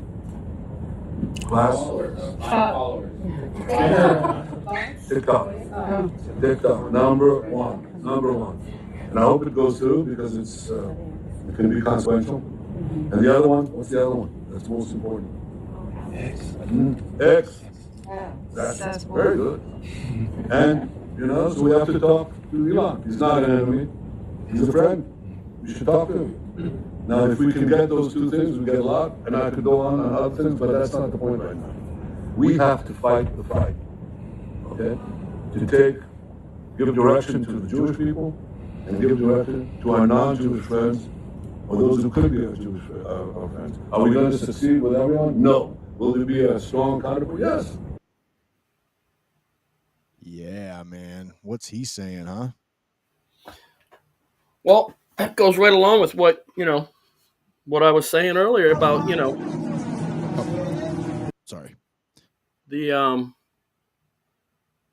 younger people they live on TikTok, they live on Twitter, X, whatever it is, and I mean I see it in my work where I work every day. I'm at work, people just walking around, cell phone in front of their face all day. Sometimes it's just like, don't you have anything to do? Oh no, I'm bored. I'm watching my TikTok or whatever, and I'm like, I go to work. I do not play on my cell phone at all. Most of the time, if you try calling me while I'm at work, I'm not going to get the call till after work, because then I'll look at my phone and go, oh, geez, I got a missed call. Right. Like, oh, wow, that 5 hours ago, a friend of mine was trying to call me, and I didn't even notice it, because where I work is kind of loud. There's a lot of noise there. Yeah. And, if I don't feel that thing vibrating in my pocket, I don't feel it. I don't hear it. And it'll go unanswered, because I don't even bother with it most of the time. But there's these people who literally have it in their hand, in front of their eyeballs all the time. I don't know what kind of damage it does to your vision after a while, but I can't imagine it's good. But people are living in that space, and it's can be very harmful. Like I said, that executive order that we pulled up on the screen earlier in the show, I can't believe we're already at an hour and 50 minutes, going on 2 hours. But that, I can't prove that is a real executive order or not. I mean, I don't know. I suppose I was told that you can go to the Congress's website, or I don't know, some government website, and you can actually see the executive orders, and you can see that it's a legitimate document. I mean, I think maybe we should even do that. I don't know if you can do that, but what's that? Like if we went to a government website to actually check and see if that is truly an executive order signed by the president. Yeah. Let's see. Like, where would you look up to see? I think White House, I want to say. Yeah, right. Probably the White House. I would say that they must have show him signing this document into law. Like, I mean, that's what it is. I mean, you just signed a document, executive order from the president of the United States, saying that these generals are going to be summoned, and when they get summoned, they're going to do what they're going to have to re-pledge their allegiance to the Constitution, yada yada, the whole thing. And I mean, that's a pretty big deal, because literally taking these 800 very powerful men and women, Yeah. and saying, listen, you're gonna retake your oath of allegiance to this Constitution, or else you're out. And then, almost, what, I don't know, in the same breath, maybe say something like, and by the way, we got the Abraham Accord or whatever, and you're gonna do that too. And if Yes. Netanyahu says you're gonna do something, you're gonna do it too. Because if we find out that you're going Well, against Israel, that's the you're thing out. too. I mean, obviously, America and Israel have always had an alliance type relationship, but this particular relationship between Trump and Netanyahu has been very close, very specifically close. They've known each other for a really long time. Yeah, they have. They've actually, yeah, I think they've known each other prior to even Trump ever becoming president. Oh, way back. Yeah. And and there's a lot of other stuff with the Charlie Kirk stuff too. But I mean, obviously, I don't want to mix that in there. But let's just stick with Trump and Netanyahu, because these are the players. These are part of the players in this global transformation that we're witnessing, especially in the United States and the West.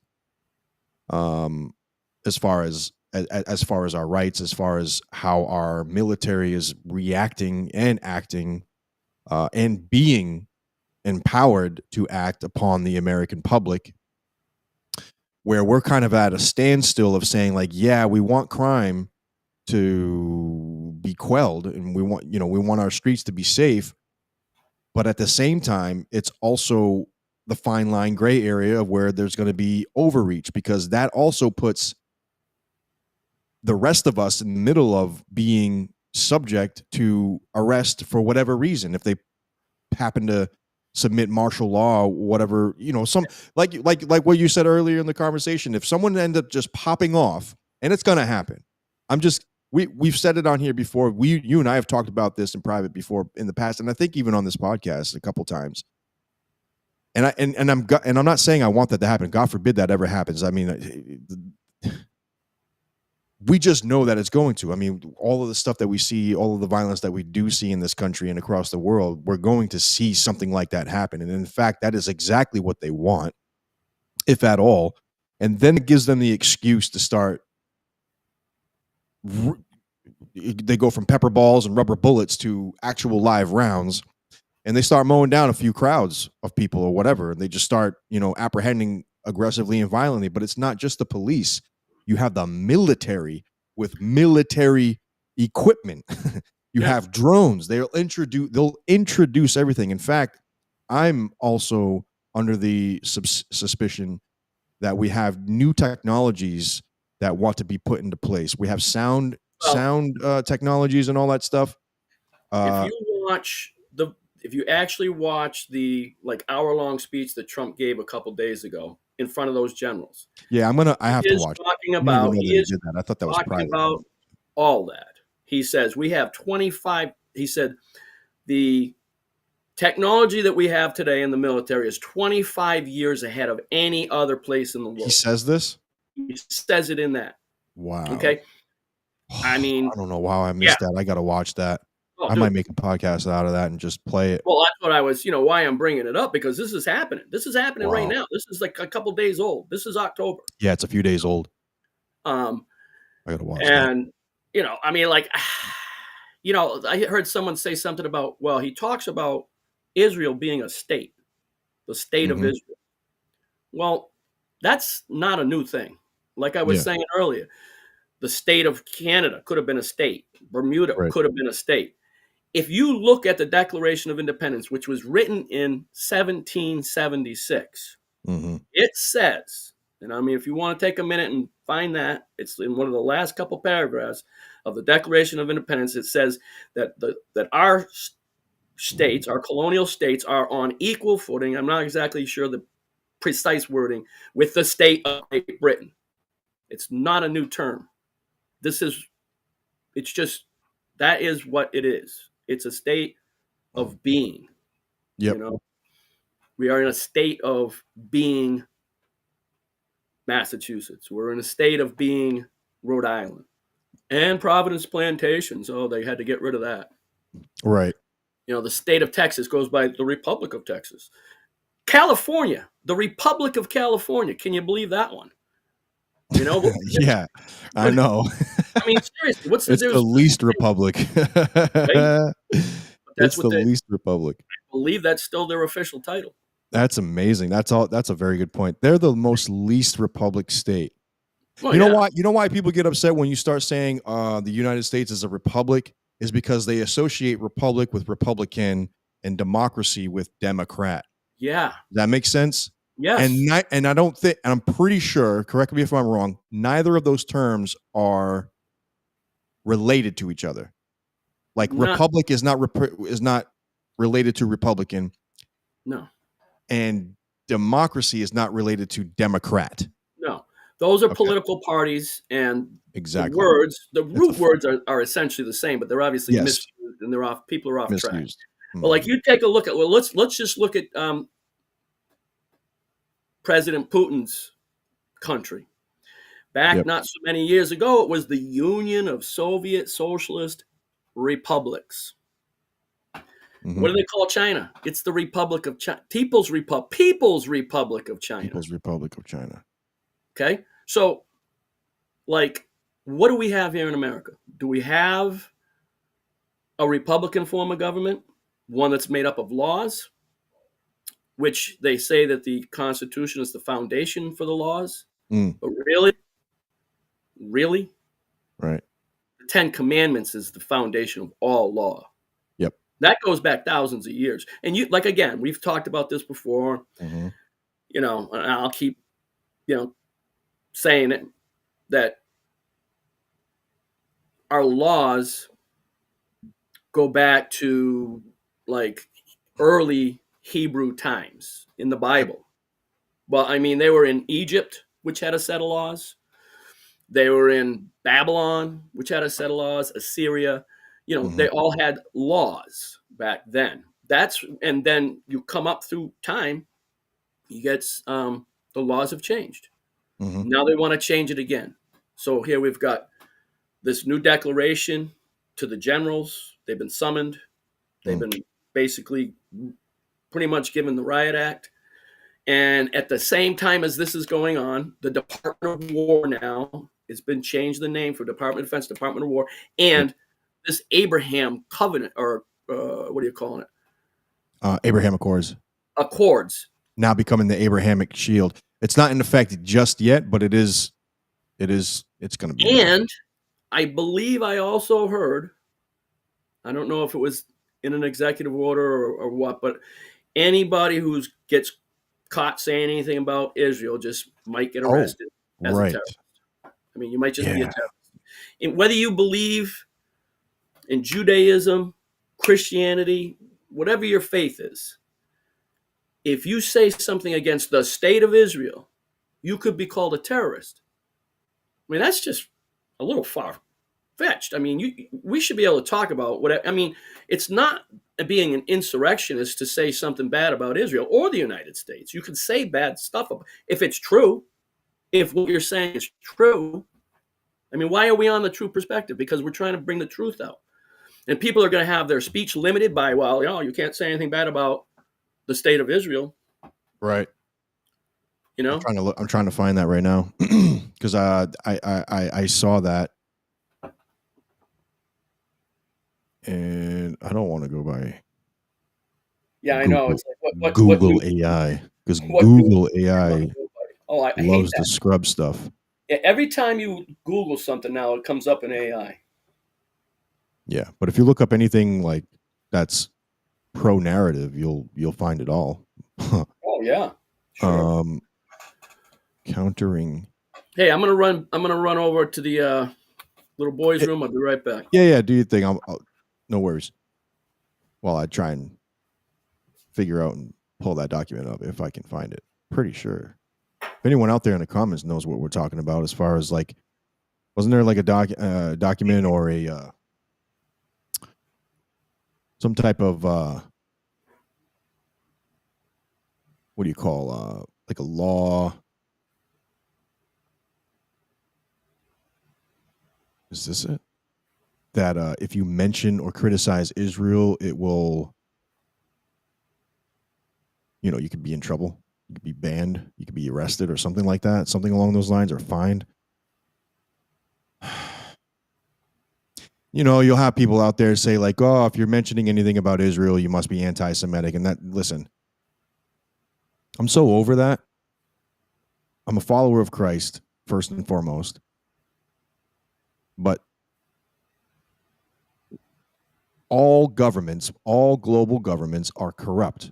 So you got to call them out where they have to be called out. I don't care if if it's Israel, it's Israel. The United States, I've criticized the United States forever because they're the biggest bully on the block. People want to just. I mean, everyone's hands are in each other's pockets. Everyone's hands are in the cookie jar. When you're up at that scale of level, because these people, they want that new world order. They've said it for decades. Our American presidents for decades have been saying everything about the new world order, and then you have all these other people in big technocratic areas and big companies and technocratic mega corporations talking about new world order. Bill Gates, population control. That's all new world order language. 100% of it. I can't find this damn document. Countering Hate Against Israel by Federal Contractors Act. Is that what that is? But that was made 2025, 2026, HR 3050. I don't know if that's it. It sounds like it. Let's see the text. By the way, this is on congress.gov. Well, that's the thing. I'm wondering where they where they actually have the official. Where can you look up these executive orders? Here it is. Here. Oh yeah. So I'll pull it up right now on the screen in a moment. Give me a second here. Let's see. Thank y'all for tuning into The True Perspective on Spotify, Apple, iHeartRadio, YouTube, and Rumble. Everybody that's out there on the YouTube, Facebook stream, Rumble stream, and X stream, just share it, like it, comment. I love comments. I love talking to people. Also, like, you can comment while we're talking, and we'll bring it up. It doesn't, you're just a part of this conversation as we are. Hold on. Where's that? Dude, I'm so all over the place right now. Here we are. I'm gonna bring this on screen, Freedom Man, and see if you can see. You see that? Yeah. I believe this is on website congress.gov. So it's a .gov, so it is an official government website. But this says HR 3050. I'm trying to find the date because it says 2025, 2026. So it is this year. It says April 28th right there underneath. There we go. In the House April of Representatives. Yeah. So that's not that long ago. What month are we in? We're in October. October now, so half a year. Yeah, half a year. To prohibit federal agencies from contracting with companies engaged in a boycott of Israel and for other purposes. Countering Hate Against Israel by Federal Contractors Act, they're calling it. That's the short title. Mm-hmm. Prohibition. The head of a federal agency may not enter into a covered contract with a company after January 1st, 2026. So it hasn't even been implemented yet. Mm-hmm. Unless such company certifies to such head at the time the contract is entered into that the company is not engaging in a boycott of Israel, and shall include in any covered contract with a company entered into after January 1st, 2026, a prohibition on the company engaging in a boycott of Israel during the term of the contract. So this seems to be only for business purposes, but, I can see how this could easily be pretty much anybody who, like, say you're on Twitter, I don't know, and you start saying things against Israel. You know, Let's read what are you saying? What are you seeing? right here. So it says Any organization, association, corporation, partnership, joint venture, limited partnership, limited liability partnership, limited liability company, or other entity or business association, including all wholly owned subsidiaries, majority owned subsidiaries, parent companies, or affiliates of those entities or business associations, but not including an individual, or sole proprietorship or individuals with more than 10 employees. so So they're saying that it's not going to affect you as an individual, like your individual, because it right, literally, this is actually would be going against the First Amendment freedom of speech if they made right, it about individual speech. But let's face it, if you work for a company, you're representing that company, and you say something, the whole company could be charged with this. right. You know, if you as an And individual say something. that company would be taken down. Right. Isn't that also still a violation of the First Amendment? Well, you know, Gray there you area, right? things become gray when you let something like this go. Yes. Now you're entering into a gray area where then it starts to become interpretation, and then next thing you know, the Supreme Court has to get involved to interpret whether what one person said actually is a violation of their individual freedom of speech, or if they're if they're at work, if you're at work and you're representing the company that you work for. I Right. mean, is that true? I don't know. Right. I don't know. Yeah, It becomes a gray that's area. so it's yeah, I mean it's kind of like, for an example, like when they put up the toll cameras, right? They at first they'll start saying it's for the trucks, and then eventually ends up becoming for everybody else. It's a weird comparison because it has. No, but What I'm I get saying is, like, they make the executive. I mean, they make the law, and they'll say like, oh no, it doesn't affect the individuals, but then eventually, see, it's little by little. Same with gun rights. Little by little, we start taking away pieces and all this stuff, and give the ATF a little bit power, which they don't even have constitutional power, but for whatever reason, they're able to influence, parts of a gun. So my example here, my point here is that they start, like you said, they start implementing things, and eventually it ends up becoming a thing. But so yeah, I've been seeing that floating around a lot. It seems like, though, that they could use this in a way to where, because it says engage in an action including refusal to deal commercial relations with Israel. This is still all business, though. And then it says on one of the sections, it says, in any way discriminate on the basis of nationality, national. So yeah, I mean, again, you give them an inch, they take a mile. It's like you said. right. And as I was explaining, like, to the audience before, like, the second you start criticizing Israel in any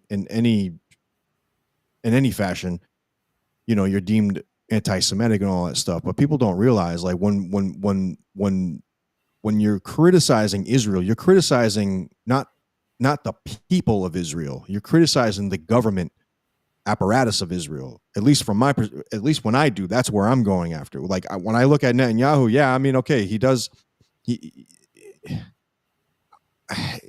a terrible he's a terrible leader in the sense that we're engaged in perpetual war because of a lot of the shit that he's been involved with.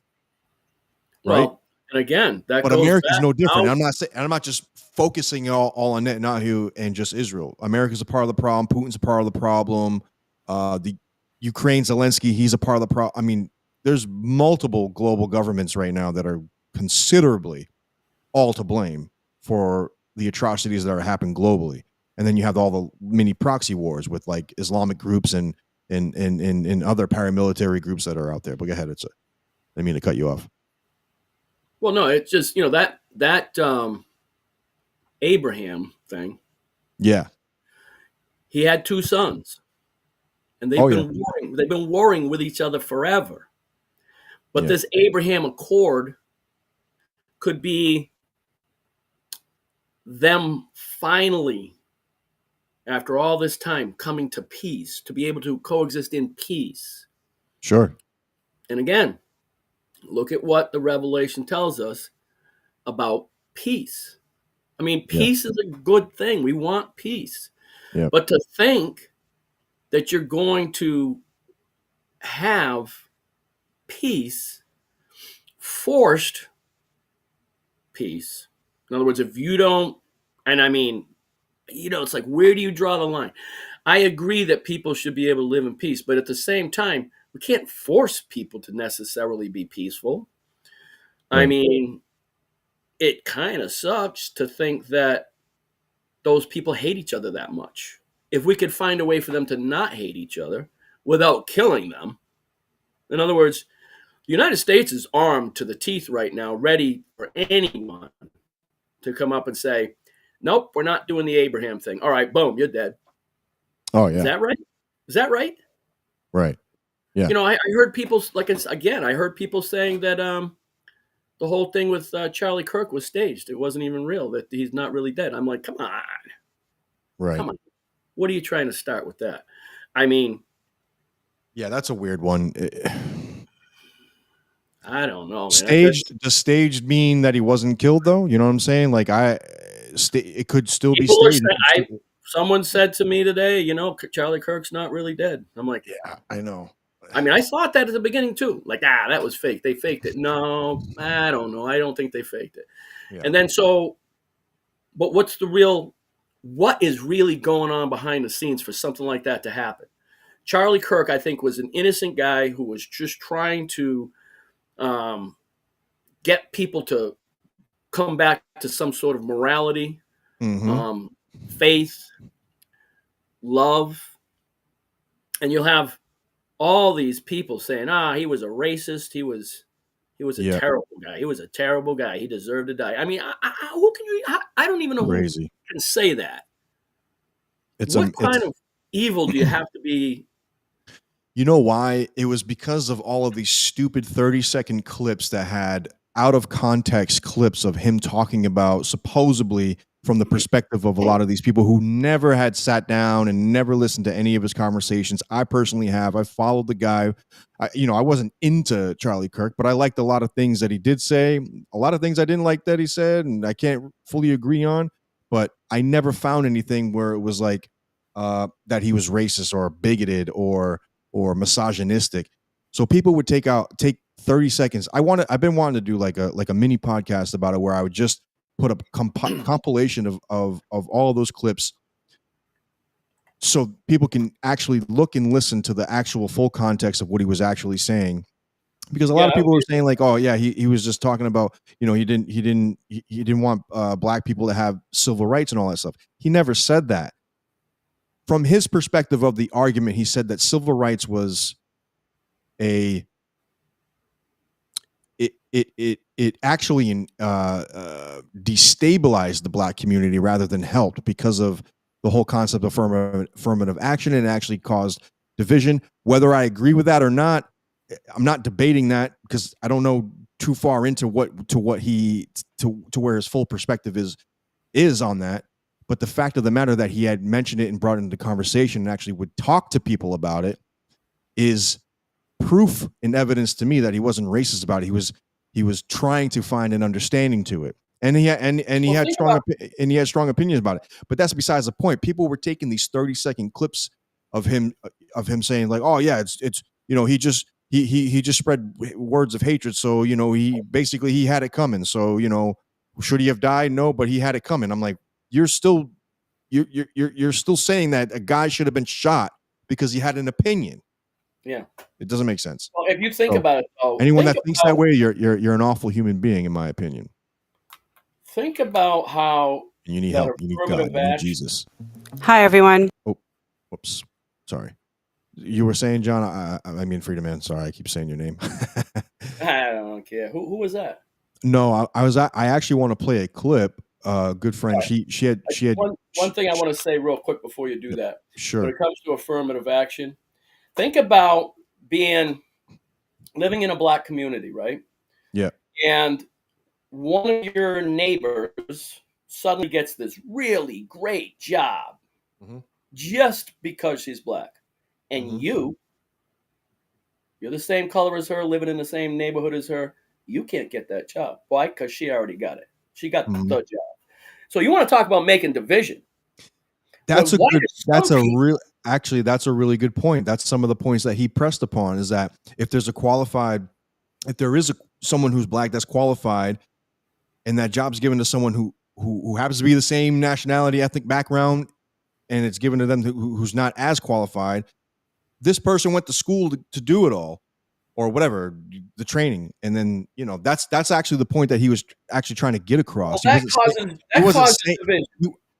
That right, it causes does. division in the Not community. only it causes division not only within the black and white communities, it also causes division within the black community. And that's the kind of the point that Charlie Kirk was actually trying to press Yeah, upon, from my yeah. understanding, from listening to different conversations that he had on college campuses or just like regular podcasts or whatever. It's just so that's where it all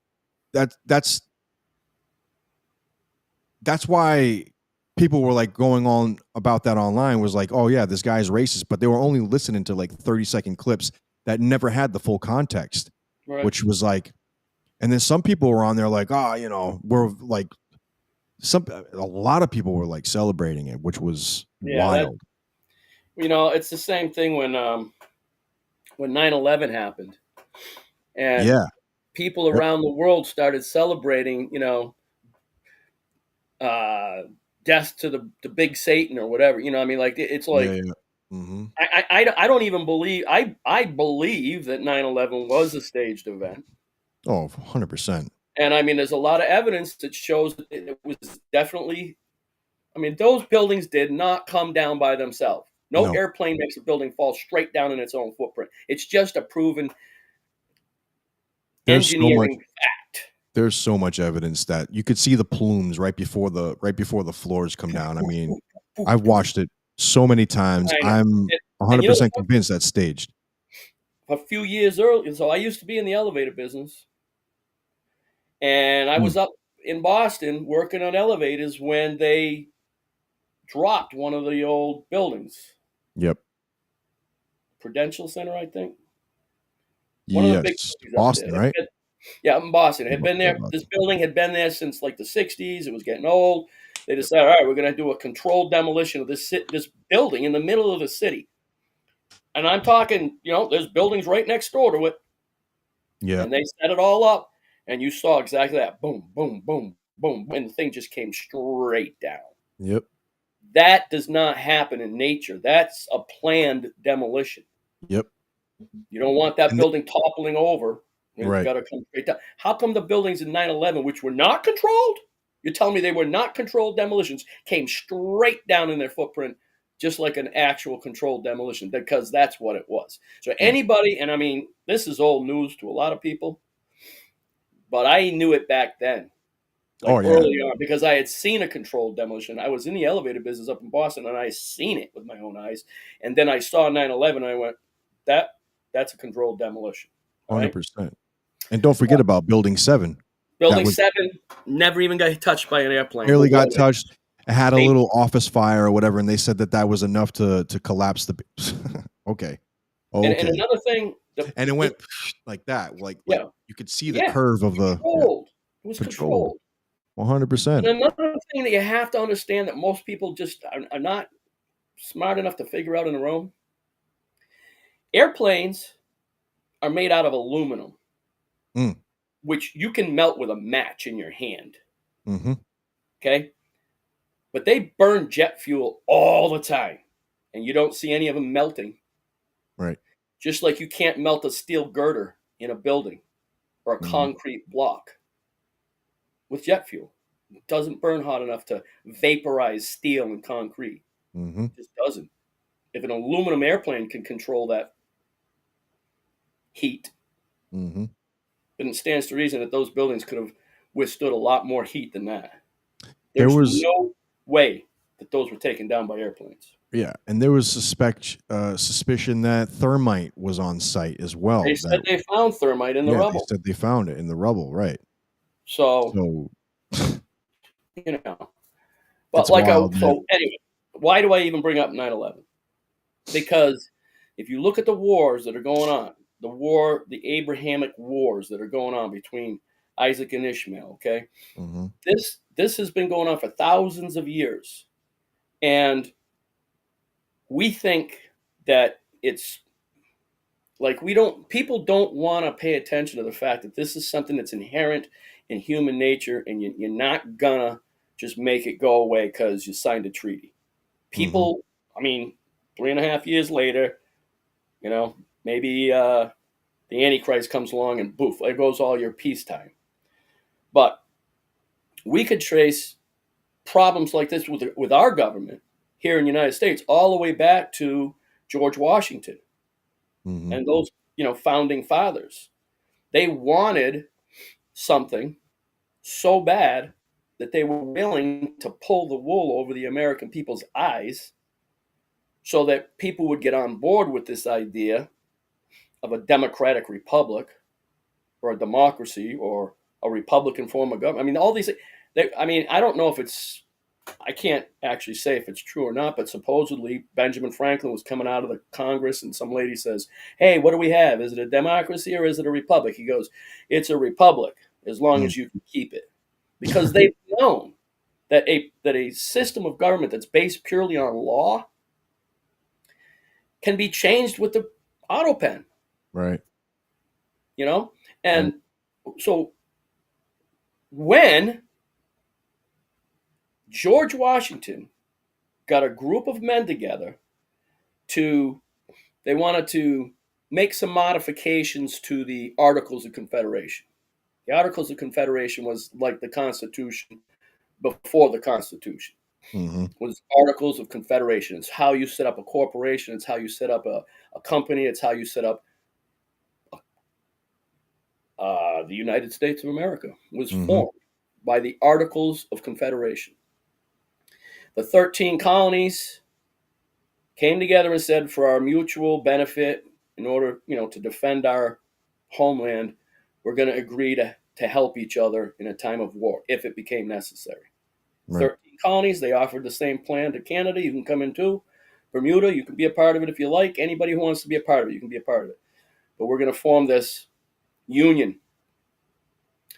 And then they were having trouble with financing this big thing called the United States of America. Some states would pay a little bit, just like with the United Nations, what's happening recently in the world now. Some states would not want to pay, so they would just not pay. Right. And another state would end up footing the whole bill. The United States was footing the whole bill for the United Nations. Trump comes along and says, "No, we're not going to do that anymore. We're going to set up tariffs. We're going to do this, that, and the other thing." When Rhode Island said, "I'm not going to sign on to this Constitution. I like things the way they are," Rhode Island and North Carolina refused at first. The other 11 colonies said, "Yeah, we're going to have to put a boycott on you. We're going to have to put some tariffs on you." Eventually, Rhode Island, being a little state, says, "All right, all right, all right, all right, all right. Well, let's be friends." And they signed on. They signed on to the Constitution.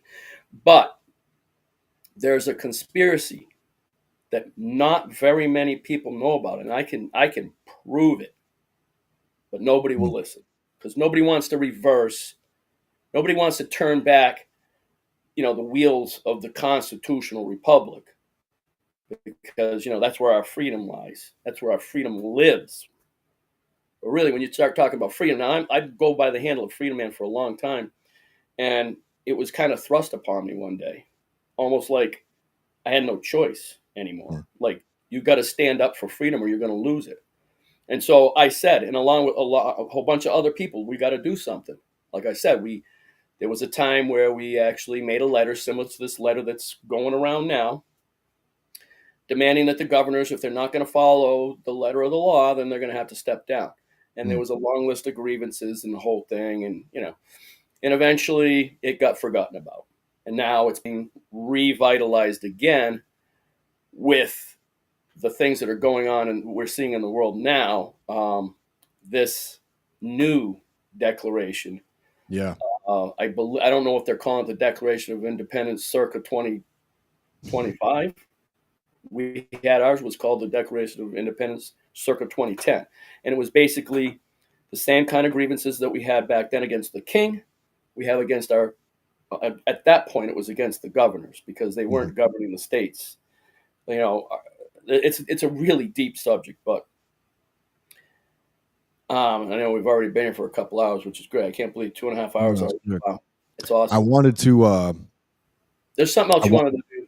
Let's. Yeah, I want to. We don't have to play the whole thing, but because a friend of mine that I've had on here before too, she's really good at researching and stuff. She does a terrific job on really bringing light to certain things that a lot of people for whatever reason overlook, and she doesn't. And you know she does her due diligence. But her name's Libby, Lady.Libby. Sorry, hold on a second. Lady.Liberty.Libby. No, I don't want to get it wrong because she's I know. I've seen her. she was in the chat earlier. I don't know if she's still listening in. It's all right if she's not. I just want to make sure that I get her tag right. Hold on a second. I just had her up.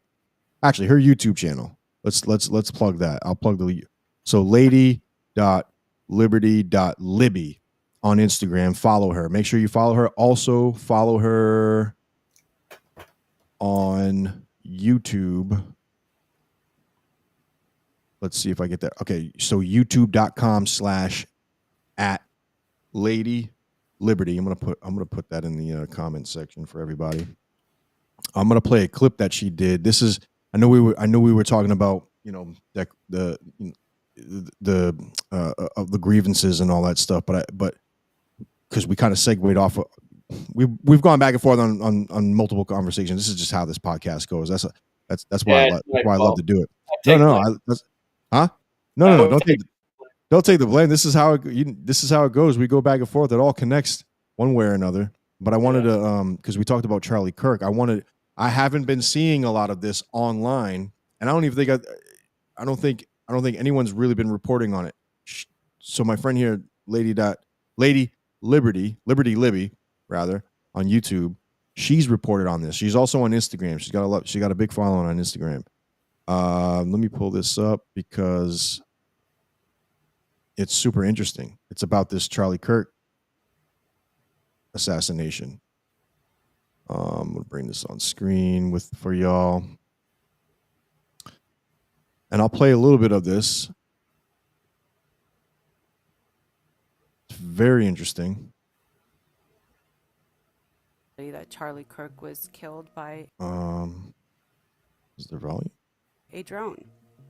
A drone was flying directly above when Charlie Kirk was assassinated, and it captured. That's weird. Hold on a second.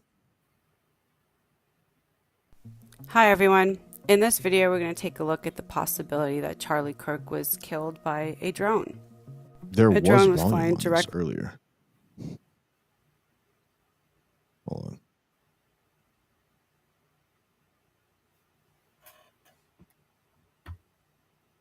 I apologize, y'all. Hold on one second. I just want to make sure. Why was that not that wasn't showing up? Hold on a second here.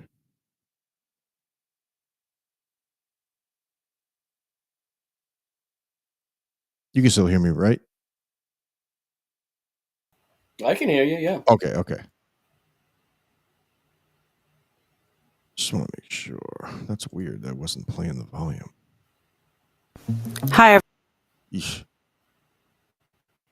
Super loud.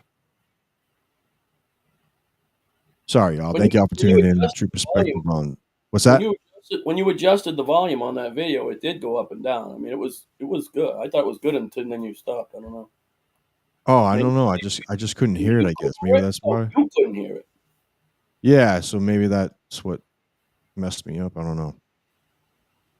Let's see. Everyone, in this video, we're going to take a look at the Sorry. Hi everyone. In this video, we're going to take a look at the possibility that Charlie Kirk was killed by a drone. A drone was flying directly above when Charlie Kirk was assassinated, and it captured everything. But before we get too deep into the drone, there was a Haiti spy plane, N1098L. I'm sure some of you saw this. And this is where I knew I was not the only one who suspected killer drones. So let's take a look at the entire radar video of the plane's flight path from September 10th.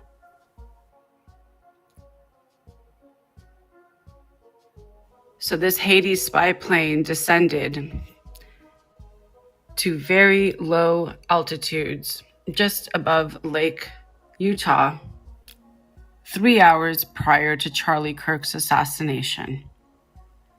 And it also chose to go off the radar for some time.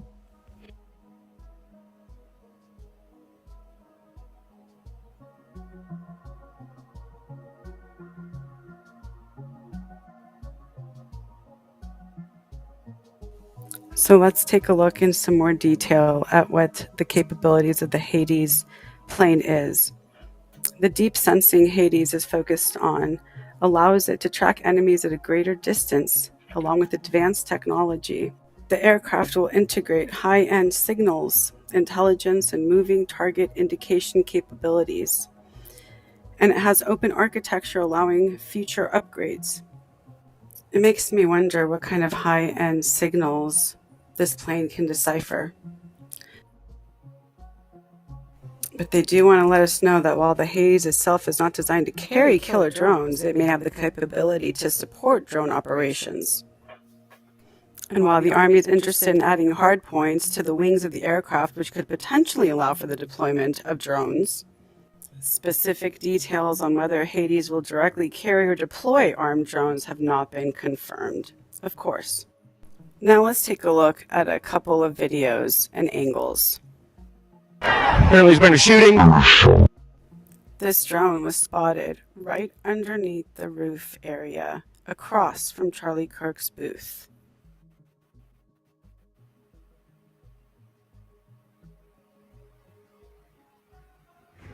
Now take a look at the next video and listen carefully to the man's words.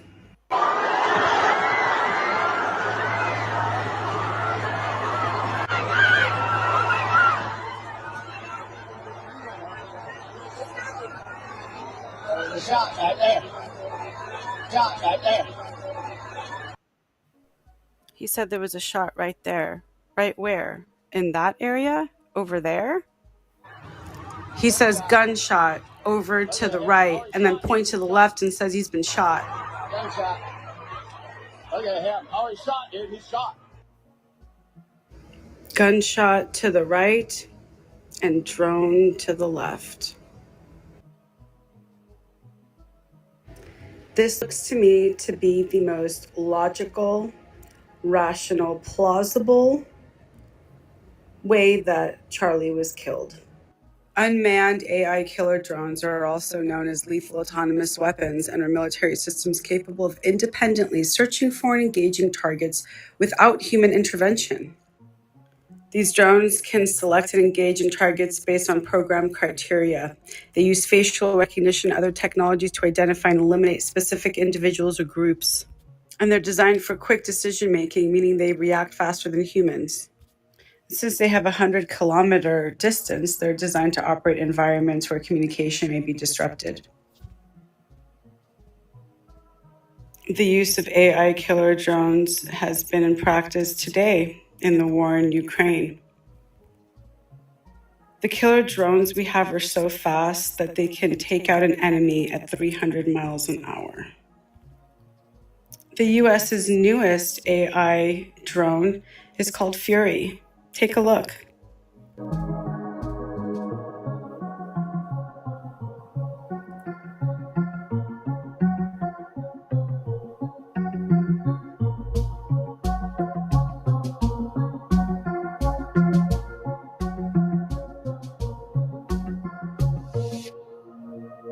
And of course, we have the motive, the why. Well, the corporate surveillance and workplace privacy in the post-Kirk era is all about technology. The United States enacted 8 new workplace privacy laws in 2025. Charlie Kirk's assassination triggered corporate surveillance shifts and privacy challenges for political polarization. Major firms are terminating employees for social media posts. Censorship is at an all-time high, and the right is condoning it and encouraging it because, of course, We don't want to see what happened to Charlie Kirk happen to anyone else. And then I found this short film from 2017 called Slaughterbots. Slaughterbots is a 2017 arms control advocacy video representing a dramatized future scenario where swarms of inexpensive microdrones use AI and facial recognition software to assassinate political opponents based on pre-programmed criteria. It was released by Future of Life Institute and Stuart Russell, a professor of computer science at Berkeley. All right, y'all. I don't want to play the rest of the clip. Y'all can watch the rest of the video. Or maybe I should just play it out. Because I don't want... Well, it's just another 5 minutes if you want. I'll just play it out. I was gonna try and, what do you call it? Entice traffic over to her channel. But yeah, I'll play it out right here. Just make sure that you go to her YouTube channel at Liberty. What was it again? Liberty Libby, at Liberty Libby on YouTube. Yeah, let me just play the rest of this out because this is super interesting. Went viral and was even screened at the United Nations Convention on Certain Conventional Weapons. Take a look at a couple of scenes. Customer pilots directed almost 3,000 precision strikes last year. We're super proud of it. It allows you to separate the bad guys from the good. It's a big deal. But we have something much bigger.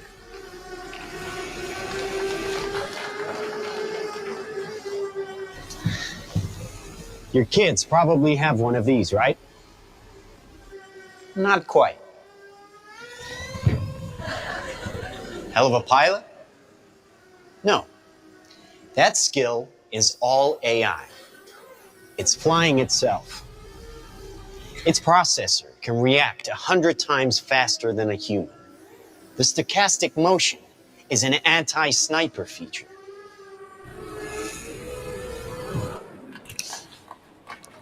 Just like any mobile device these days, it has cameras and sensors. And just like your phones and social media apps, it does facial recognition. Inside here is 3 grams of shaped explosive. This is how it works.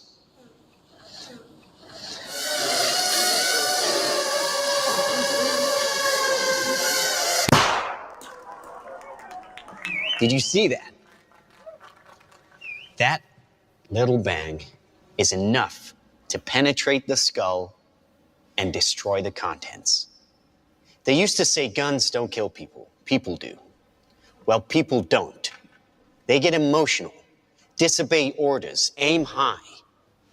Let's watch the weapons make the decisions. Now, trust me, these were all bad guys. Now that is an airstrike of surgical precision. It's one of a range of products. Trained as a team, they can penetrate buildings, cars, trains, evade people, bullets, pretty much any countermeasure. They cannot be stopped.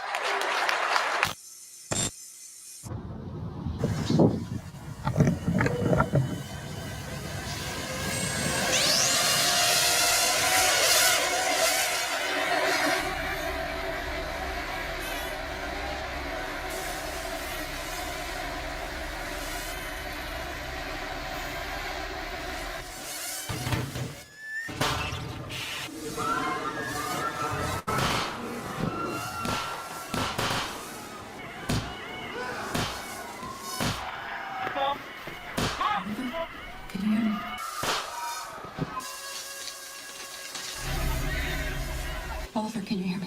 Listen to me. Can you hear me?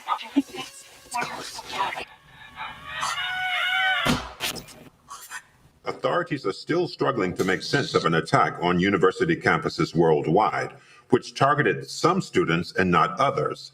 The search for a motive is apparently turning to social media, and a video shared by the victims exposing corruption at the high. But it's far from surprising. The weapons took away the expense, danger, and risk of waging war. and now we can't afford to challenge anyone. Really, it's not even the smallest fringe group or a crank. Who could have done this? Anyone. Dumb weapons drop where you point them. Smart weapons consume data. When you can find your enemy using data, even by a hashtag, you can target an evil ideology right where it starts.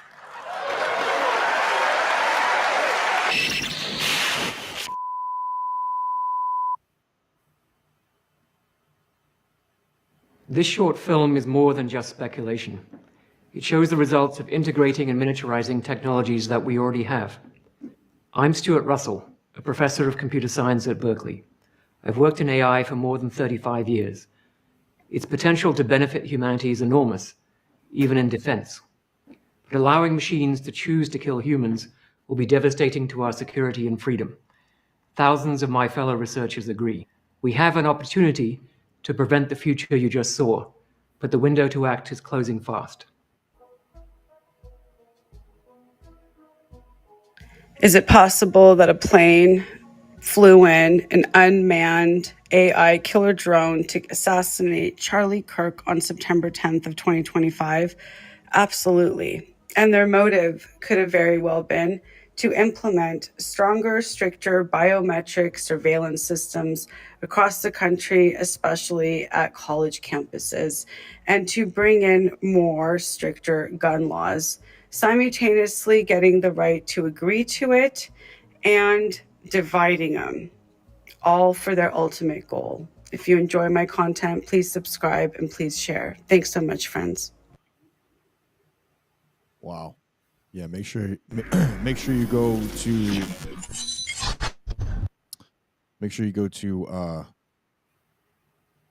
Lady jeez, I don't I'm Lady so, Liberty, dude.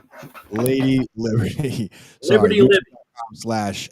/ Lady Liberty. Make sure you go to her content. I'm gonna put it in the comments. Make sure you go.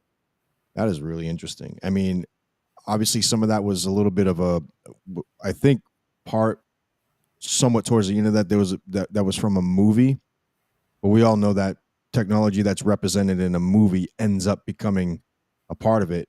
They have drones like this. They do have those mini drones like this, and we've seen the warfare that's been going on between Ukraine and Russia. They've been operating drones. I don't know if they're fully operated AI or they probably have an AI targeting system, but well, like I said in that video, when you watch, President Trump gets up in front of 800 admirals, and I mean, talk about speaking to the choir, but he's like, we have technology that's 25 years in advance of what the civilian world even can begin to fathom. So 25 years, that's, I mean, I remember when I was in the Marine Corps. Now I'm going back to 1978 to 1985. I got out, I was 25 years old, 1985. We were talking about then, at that point, that we were 30 years advanced of the civilian population, 30 years in advance of the civilian population.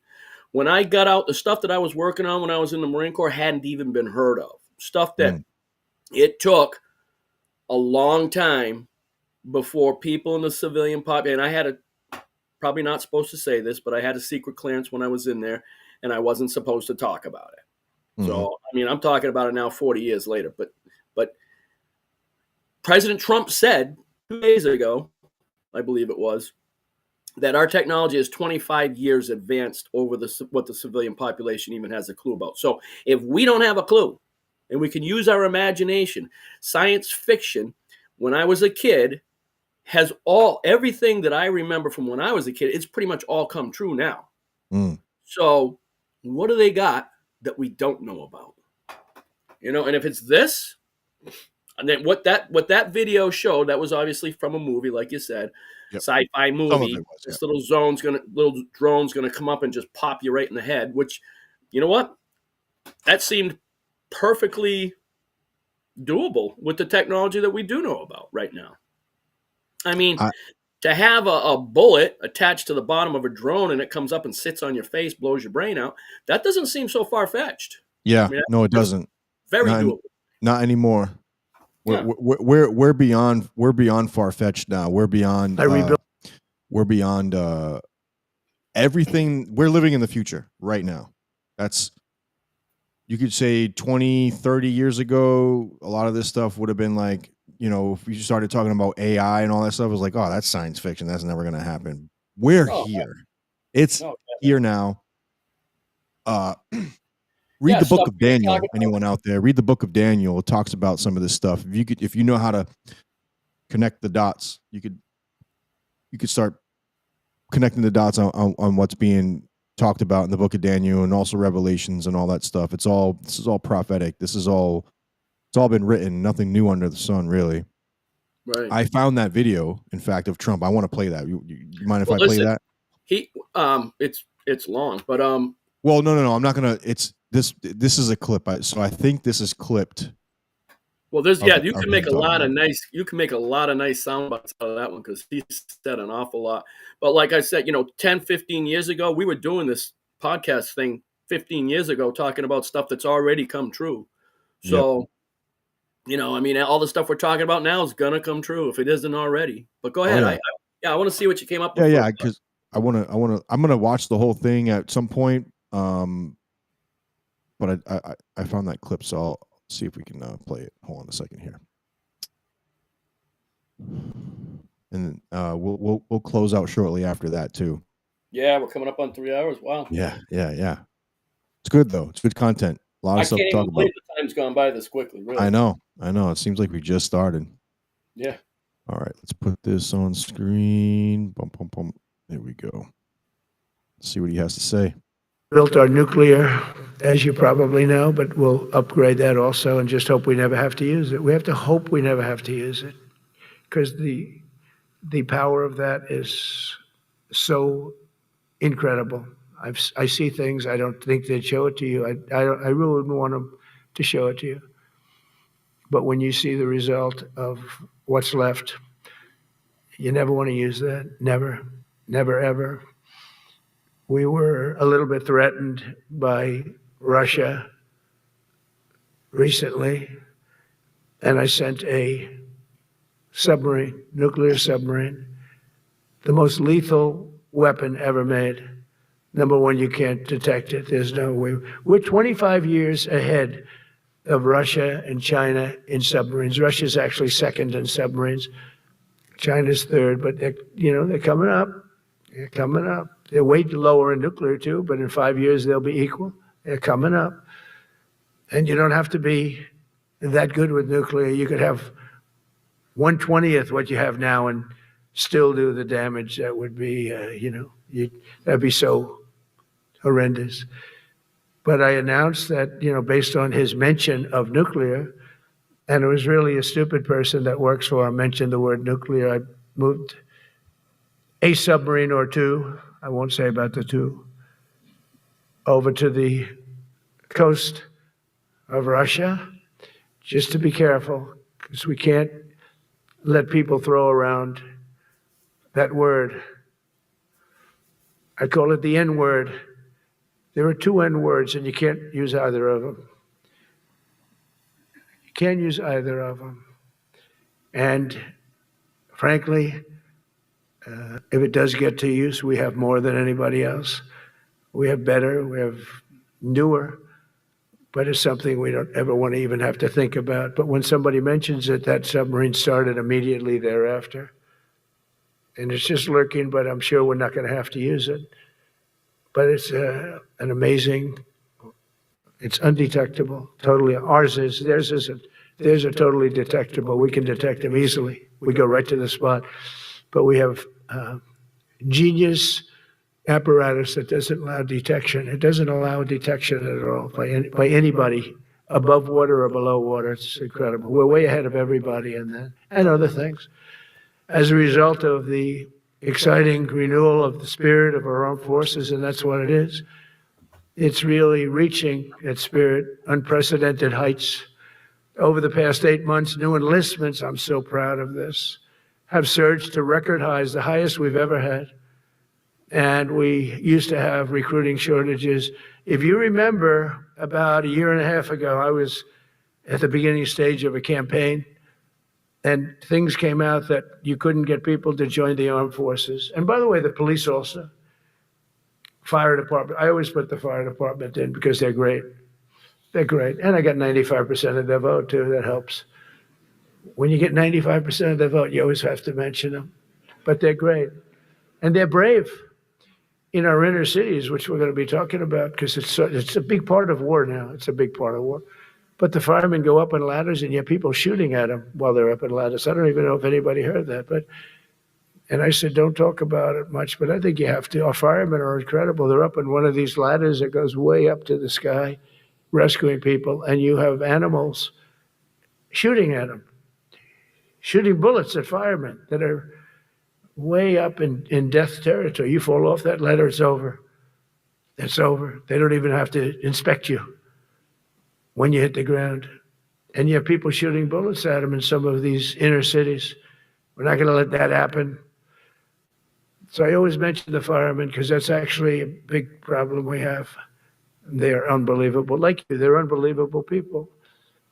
For the first time on record in 2025, the Navy, Air Force, and Space Force all met or surpassed their recruiting goals 3 months early. That never happened before. And the Army did even better. Congratulations, Army. They met everything. And these were the highest standards because we're making it larger. So these were much higher standards than you had 4 years ago, 3 years ago, during the sleepy Joe Biden era.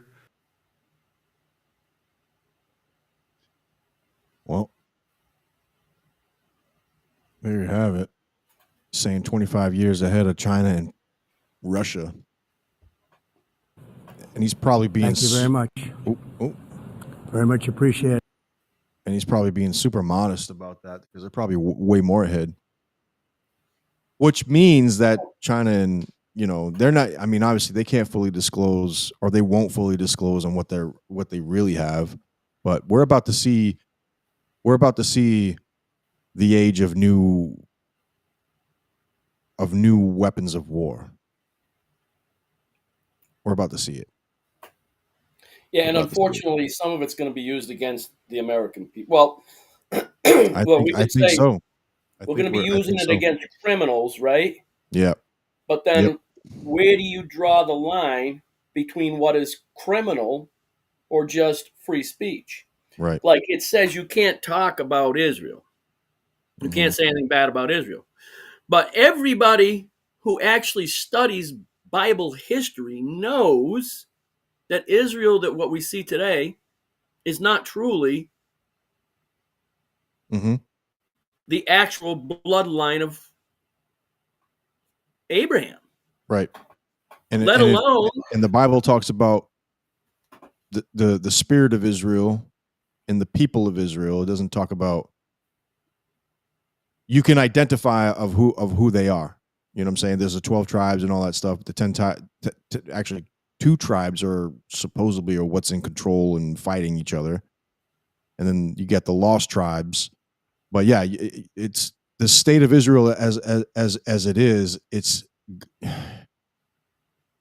that's a whole other conversation we can go into. In fact, we should probably do that in a different podcast because it's yeah. I mean, but I mean, we would have to pick that apart. It's like, hey, if you say something in that podcast that goes against Israel, according to what we just read, right? We got a little business going here. The true perspective. Well, see, okay, so that's the thing. Are you going to be targeted?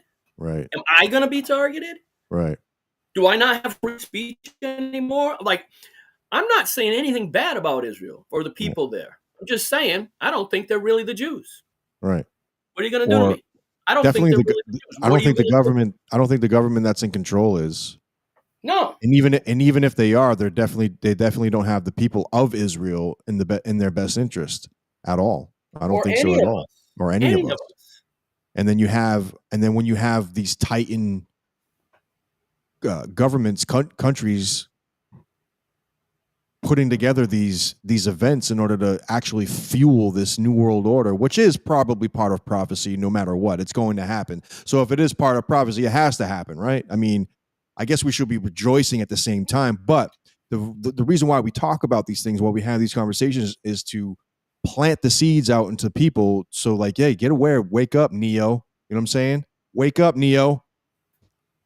That's Yeah.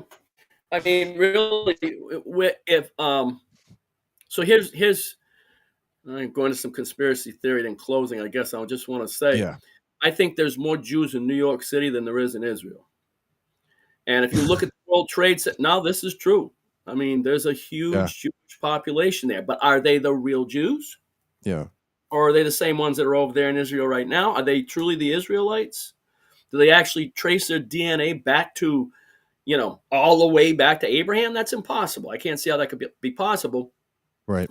What's worse, you take a look at what happened on 9/11. Because, I mean, let's face it, we've been at a state of war in this country at least since 9/11 of 2001. At Mhm. least. I could go way back further than that. Like I said, I can show you corruption as far back as 1776. But Mhm. New York City was targeted. New York City has a huge Jewish population. Mhm. Who were they targeted by? Was the fake Jews trying to take out the real Jews? Think about now, Well, there look are at the verses in the Bible where it talks about, I just read it. There's a synagogue of Satan. The yes, ones who say they are Jews, but they are not. correct. All Yep. right. Now think about this. Even Christ talks about Really, it. Yep. really think about it. Yeah. Mhm. So you got Trump and these executive orders, whatever it is that they're doing, supporting what some people believe is the fake Jews who say they are Jews Right. over in Israel right now. Right. And then you've got a whole huge community of Jewish people in New York City that gets targeted by who? Who did the guy that owned, here's the really crazy part. Hmm. The guy that owned those buildings, who set up the planned demolitions, who pulled the plug on those buildings, is Mhm. a Jewish guy, or Mhm. claims to be a Jewish guy. Claims, yeah. There's just so much that just, man, No, if you I think that's it would be just as it would be just like mentioning who's a real Christian, who, and you can immediately tell on who is and isn't by sound doctrine, or by the church or the Vatican, for an example. I mean, I think it's all tied to that. I think you had the Vatican, you had the so-called state of Israel that is being controlled by likely this written synagogue of Satan, those who say they are Jews but are not. There are different, you could tell. I mean, listen, and that's the thing. This is the problem when we start talking about things like this. Oh, you're immediately anti-Semitic because you're talking Oh about this. yeah, Oh, the synagogue of Satan. Oh yeah, because you hate. Well, No, it has. that's the problem with what I That is see the happening. problem, because like once you start talking about this thing, and even if it's like someone, and don't get me wrong, man, I have one of my best friends is Jewish. I love him to death. His father, I love his father to death.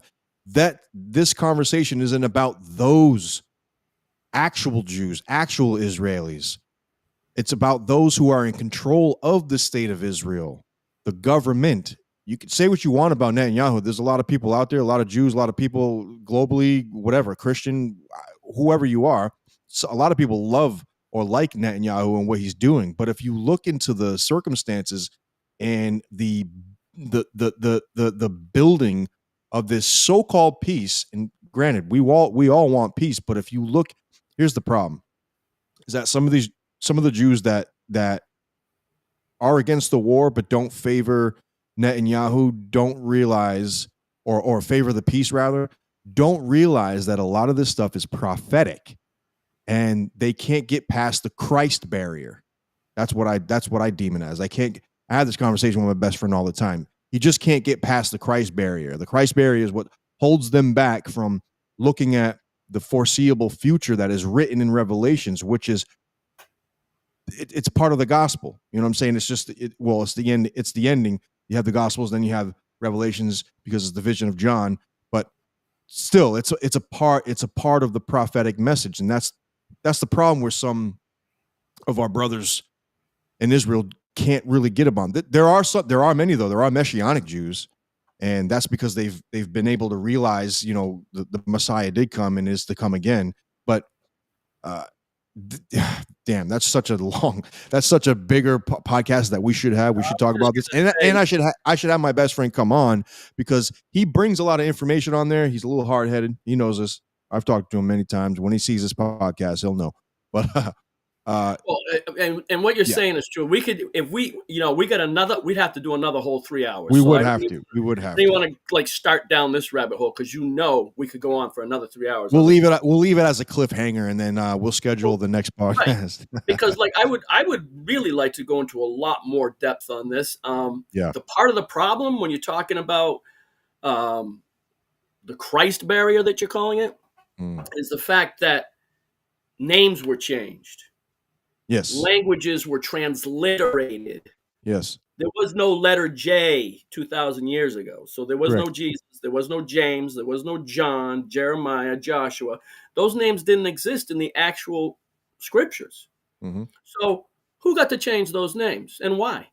Why would you change the name of your Savior, the one that you are supposed to call out for? Mm-hmm. Call out to this name for your salvation. And I don't know. It was some guy, King James, in 1629, wrote a Bible. The authorized King James version of the Bible was the first place that the letter J actually showed up in the English language. Mm-hmm. That was only 500 years ago, not 2,000 years ago. Right. So when you go around and start changing names, people have to be like, no, well, I'm not going along with that because somebody changed the name. Somebody changed a lot of stuff. Right. There's been a lot of stuff that's been changed. The calendar. People talk about the calendar, get into arguments all the time. What is the calendar? When did the year start? Does the year start in fall? Does it start in spring? Why does it start in spring? Because that's is there 12 months or 13 months? There's that argument too. How many days are in a month? Right. Is the new moon the full moon? Because I believe that the new moon is the full moon. When the moon is full, that's the start of a new month.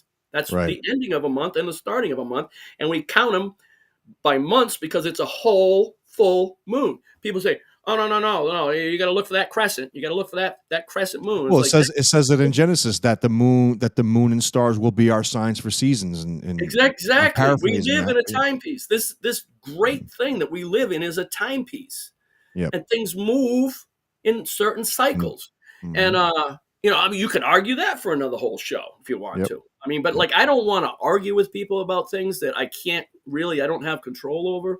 Mm-hmm. All I want is for people to come together and realize that it starts with people. It starts with individuals. The reason why we have the individual freedom of speech that can't be taken away by some executive order or whatever, or the Constitution. You can't go just changing the First Amendment to the Constitution because that's the first article of the Bill of Rights. Right. You can't change that because if you change that, then there is no freedom. There is absolutely no freedom.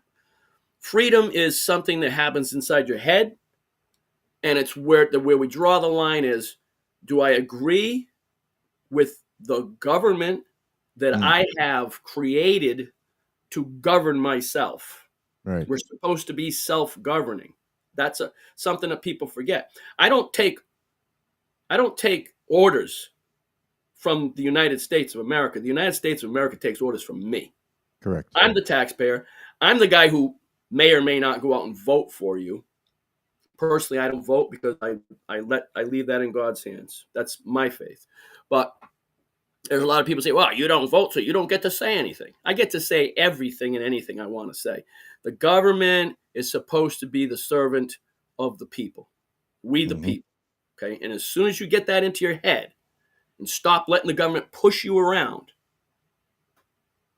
then we could start to make some progress on having real peace. Because people are going to argue about it. The left and the right, Democrats, Republicans, they're going to fight and kill each other. That's the way it is. Yep, that's what they want. Or one country against another country, or some political ideology against another political ideology. Why, the Communist Manifesto, I love going back to that, 1840. The Communist Manifesto was put into print in London, England in 1848. when Abraham Lincoln was a senator, I believe. And he had debates about that back then. They had debates about that back then. Yep. What is communism? What's the Communist Manifesto about? People Link, forget. before we go, make sure you link or mention that website for people to go to also. Okay, yeah, it's unionstatesassembly.org. Unionstatesassembly.org. A lot of stuff on there, the lies that go all the way back to the Declaration of Independence even, which is so misunderstood by a lot of people because each of the 13 colonies were on equal footing with the state of Great Britain. Yep. We did invite other states or other colonies to join in the Union. Great Britain, had a hold of, say, like Bermuda and Canada.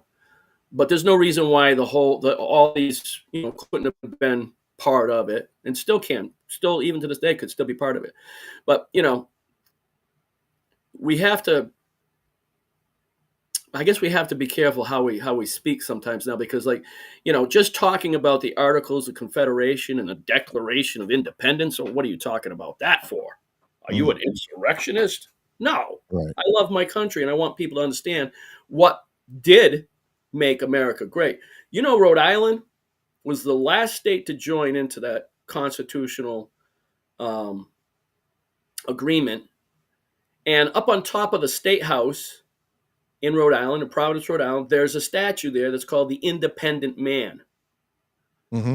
Most people don't realize that. The Independent Man stands on top of the Capitol building in Rhode Island because Rhode Island was the first state to declare its independence on July 1st of 1776. So we want to be independent from Great Britain. Then on the 4th is when everybody signed, the rest of them got together and signed the Declaration of Independence. But you know what else also happened on July 1st? What's that? That year? The Illuminati. Yep. Look it up. Look it up. Yep. I'm not making that up. I mean, why is it that things are coincidental like that? How is it that over in Europe, while they were coming up with these think tanks to have ideas about how they should control people, I mean, the Illuminati, that's really the cornerstone of the New World Order. Yep. And in 1840s, they were talking about a communist manifesto. They published it in 1848. A lot of people got together and thought about that before they put those words on paper and actually published it. That's before the Civil War. And then what happens in this country was just, hundreds of thousands of men ages 16 to 60 just took their rifles out into the fields and started killing each other. Mm-hmm. What kind of insanity really is going on here when you think about that? And that could happen again? Could that happen again? Mm-hmm. I've asked the question before. Could that happen again? There definitely is the potential.